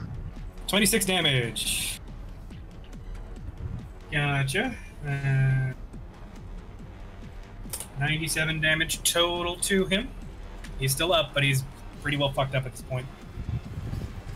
So if that's the case, that's pretty much all you can do for this round, because it took some energy to get back up. So if that's the case, then it's back to Swert. Nice. All right. How how much more damage do you think he should take? Or do I don't obviously know that. I mean, just dish out as much as you can. Also, I'm sorry, I should have said this earlier. Ikatok, do you think you could try to talk with him in Mid-ED? Sure, talking is free. Yep, talking is a free action, so... I'll let him talk first. Okay. I'll let him talk. Alright, cool. We got you surrounded. He's taking a knee at this point, and he is looking at you. Oh no! Talk. Oh no! Oh no! Oh no! Oh, it's not your turn anymore. You can't like stone over his eyes. So. So, as I'm seeing this, and I know what they're capable of, I'm going to take my energy, ball it up, and I'm making a gigantic gravity well, and I'm just gonna sink his ass to the ground. Okay.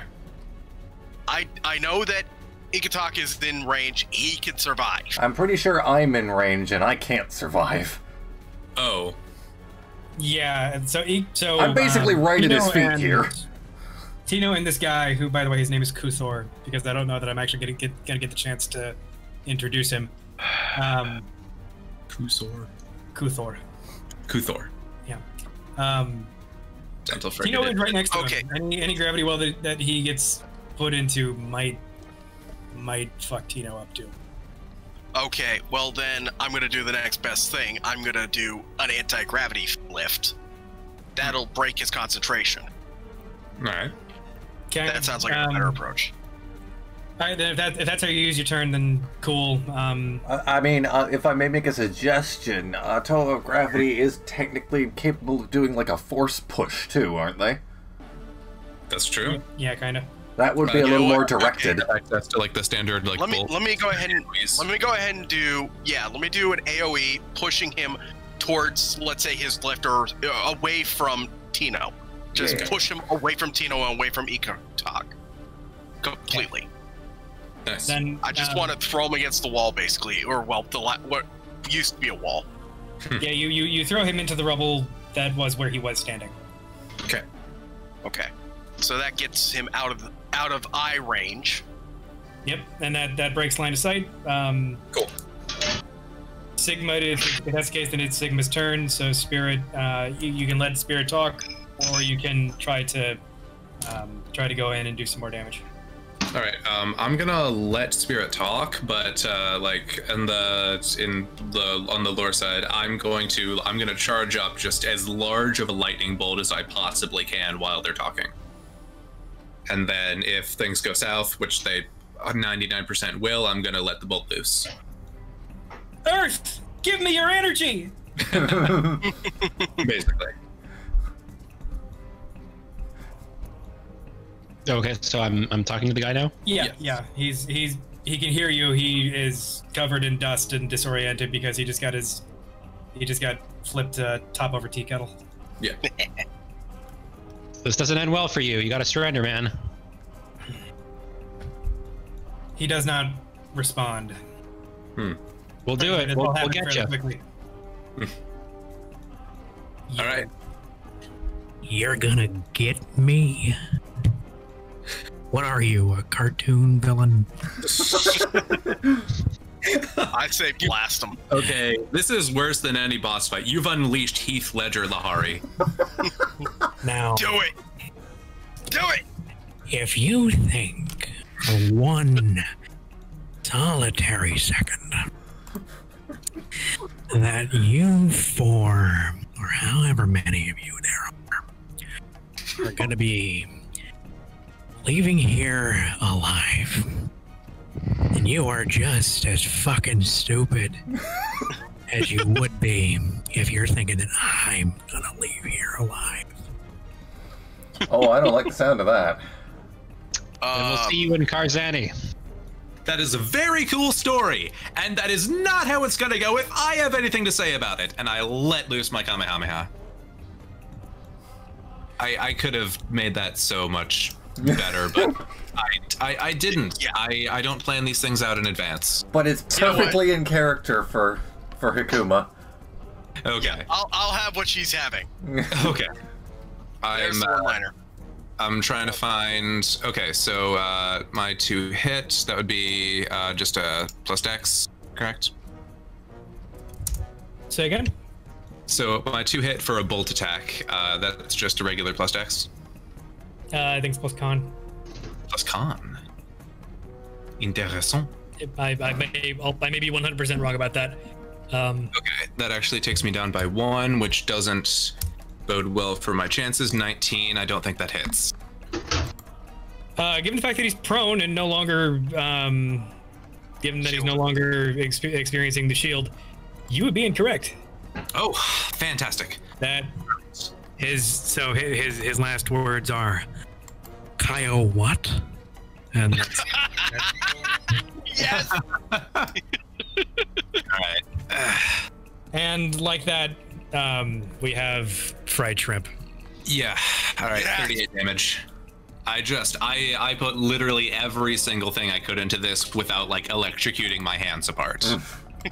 and also murdering Tino, because if you fuck that up, then you know. Yeah. Since we're now technically out of battle, I immediately use a health kit. Fantastic. So one last thing. Oh. Oh no. I mean, everybody do one last will save for me. Oh god. Oh no. Oh, I don't like this. I don't like this either. I'm guessing there might be a dead switch. I keep losing my will on my character sheet. Oof. 22. 22. Me?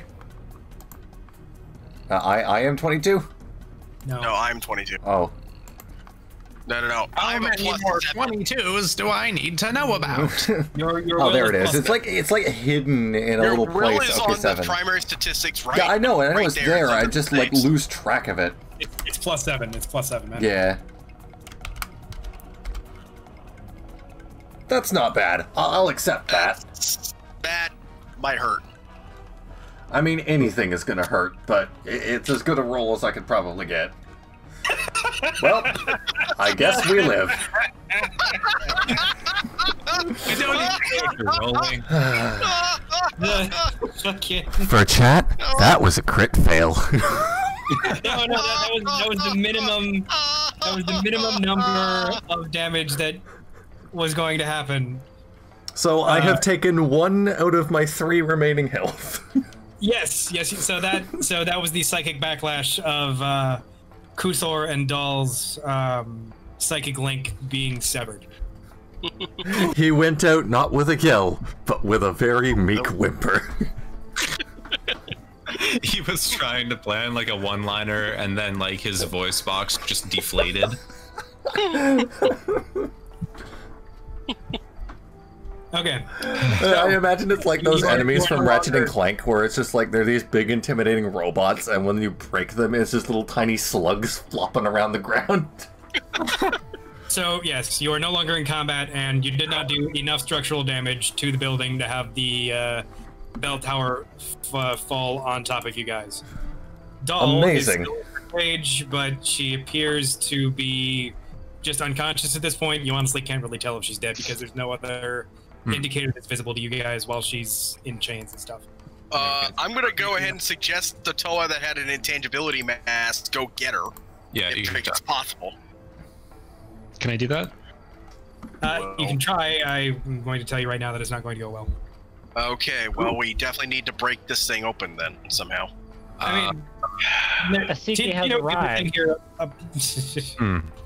Ikatok, do you think, well, I guess this is more aimed at Lehari, could Ikatok use his, like, affinity with stone to kind of, like, feel what's underneath the stone? It's not stone, it's metal. Metal. Metal So we would need a toe of iron or a toe of magnetism. That is concerning, yeah. Can I just use gravity to wedge it open? No. It's not. It's you have managed to. You are at the edge of the flexibility of your power then, man. I've used a little bit too much today. In all honesty, if we were actually paying attention to your EP output, you're probably overexpended, but whatever, we're good. Am I allowed to roll for my medicine kit? I actually looked at all my EP usage. I wasn't using too much. Should I roll for my medicine? We can just say that you did a short rest. Basically, the only thing that you guys have left to do here is just destroy the place and. Hey, Tino, you want to go flying again? And we can say that you guys have done a short rest. It's about noon on the day that you arrived on Odina, and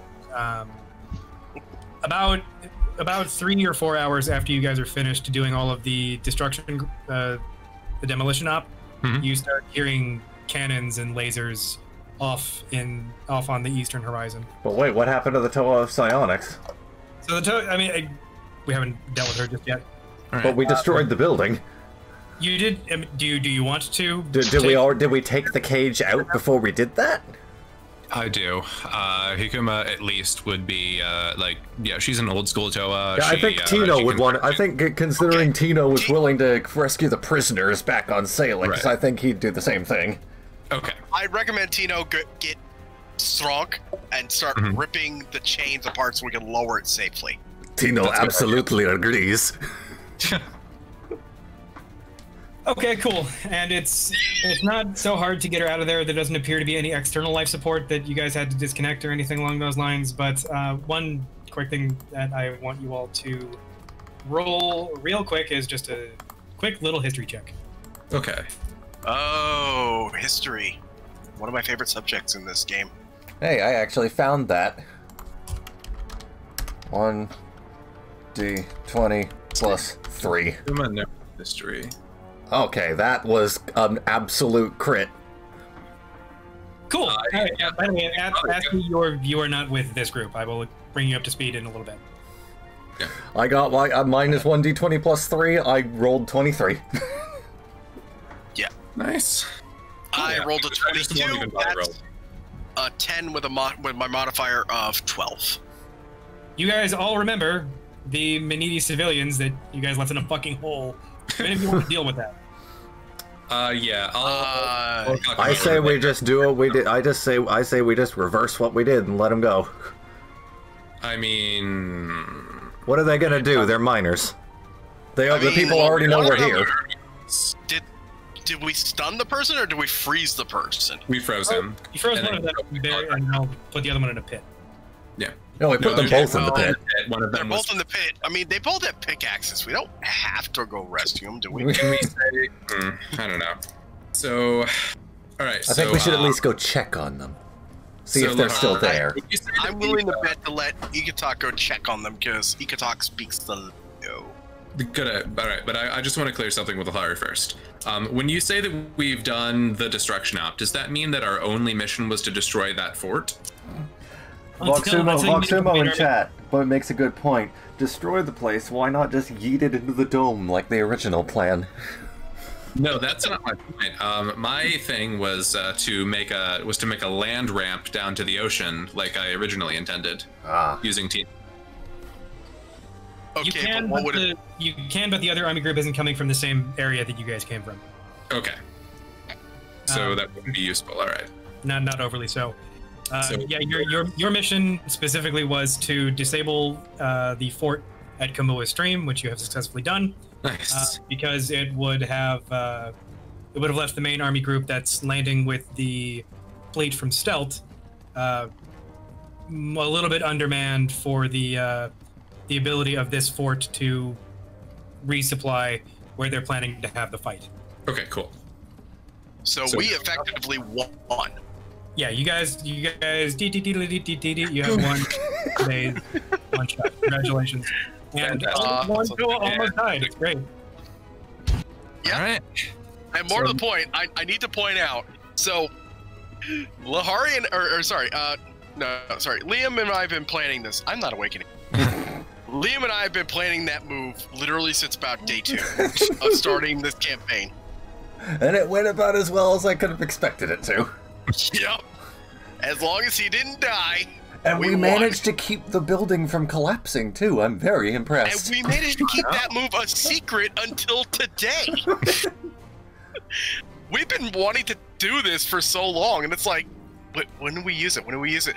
As soon as I saw that there was a guy on the ground floor and you were down there, and I'm like, it is time.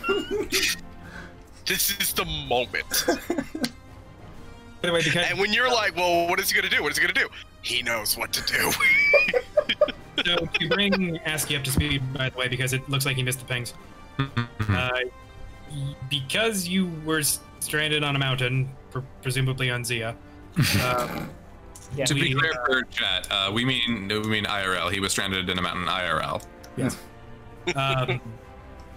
We decided to give you and John, who had to leave early, a separate submission where you guys are going to go be Arby and the Chief and fuck up a lot of targets of opportunity. Hell yeah. So think we sure did that. We did that really well. I'm sure we'll find out eventually. And then you link up with the rest of the army group later. Neat. Okay. And that's pretty much what you guys are actually waiting for. You're waiting on like the four of you are waiting on couriers from the battle over in the east to say that it's cool to come over. Okay. All right. Well, the good news is Tino, for one, enjoyed not having to answer to Snowblower for once. the good news is we have 8 minutes left in the stream, and that's plenty of time to raffle off some mass. Oh boy. Beautiful thing about virtual die rollers is you can have whatever sided die you want. Huh. 34. Oh boy. Oh boy. Magic Ninja 6195, who we have her information. So congratulations, Magic. Glad that you won our 6-pack. No. Well, number 34 won. Yeah, we know there are 44. Yeah, 44 sided die. So we'll be more than happy. In fact, Liam, go ahead, try to get the Discord on the stream so people can see that's exactly what rolled. Well, I'll just take a screenshot real quick. Hold on. Or a snip, whatever the fuck. A snip. If I can find my snipper tool. I just wanted to be able to prove it to everybody that this is all legitimate.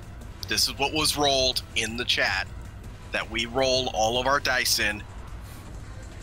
I have witnesses. I don't think anyone doubts us.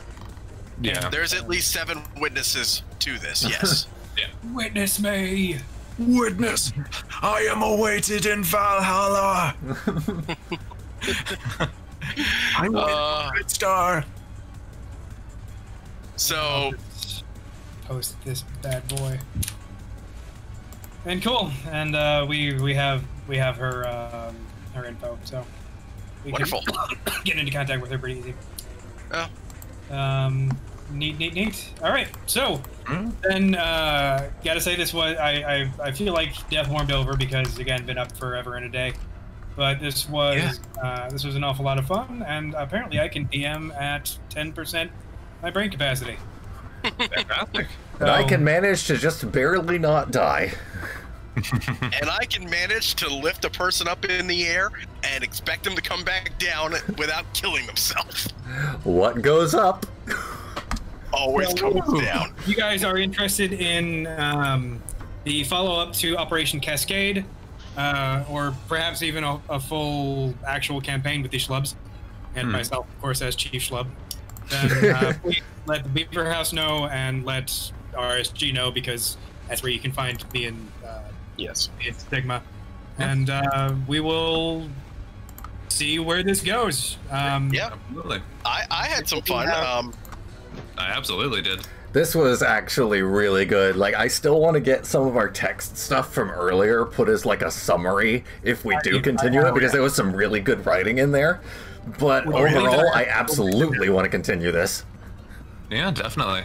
I do have campaign notes that get us all the way out to all the way as far south as Ninra, which is nice.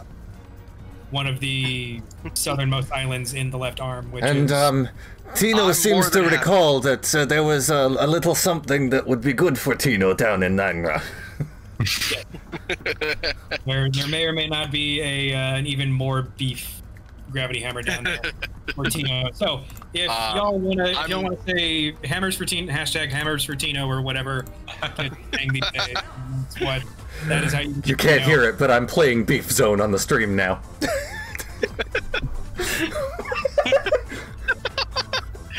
All right. So, by all means, I will say I am looking forward to big company.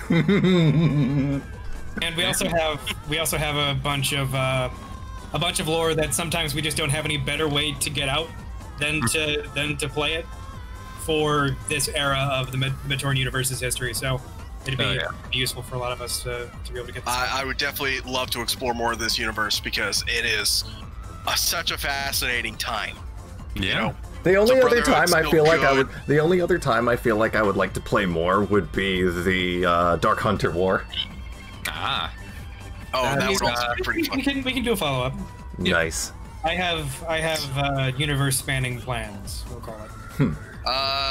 Question from Waxumo: does RSG have their own channel? YouTube channel? Yes, we have one, but we haven't used it in a while. This is fair. Mostly, if we're going to continue campaign, it will be right here on the Beaverhouse because that's where we basically originated. There is no reason we can't like do crossovers or just cross post them though. I'm open to that. Oh yeah, I'm open to posting it on the BSL1 channel as well. We'll work this. So you guys have more subscribers than us, and I feel sad about that. That's kind of the big reason why I would rather do it on Beaverhouse than RSG's channel, because you had to ask, which means we're not in as good of a place as them. So yeah, I mean, well, BSL1 is at like under 500 subs. By the way, please subscribe to us if you haven't already. But any final thoughts, everyone? I can't think of any. Other than I'm absolutely well, I need dinner. It's 8 o'clock. I think we need to just play the outro and whatever we plan to end. That's pretty much it, honestly. All right. Yeah. Aren't you glad we cut this off an hour early? Honestly, Happy Bionicle Day, everyone. This has been through all the technical issues, and thank you for keeping with us through all that, and hopefully that'll all be sorted out before too much longer, and next year will be even better, and we can continue doing what we're doing here. Next year is the official 20th anniversary of Bionicle. We want to make it even bigger than this one. That's right.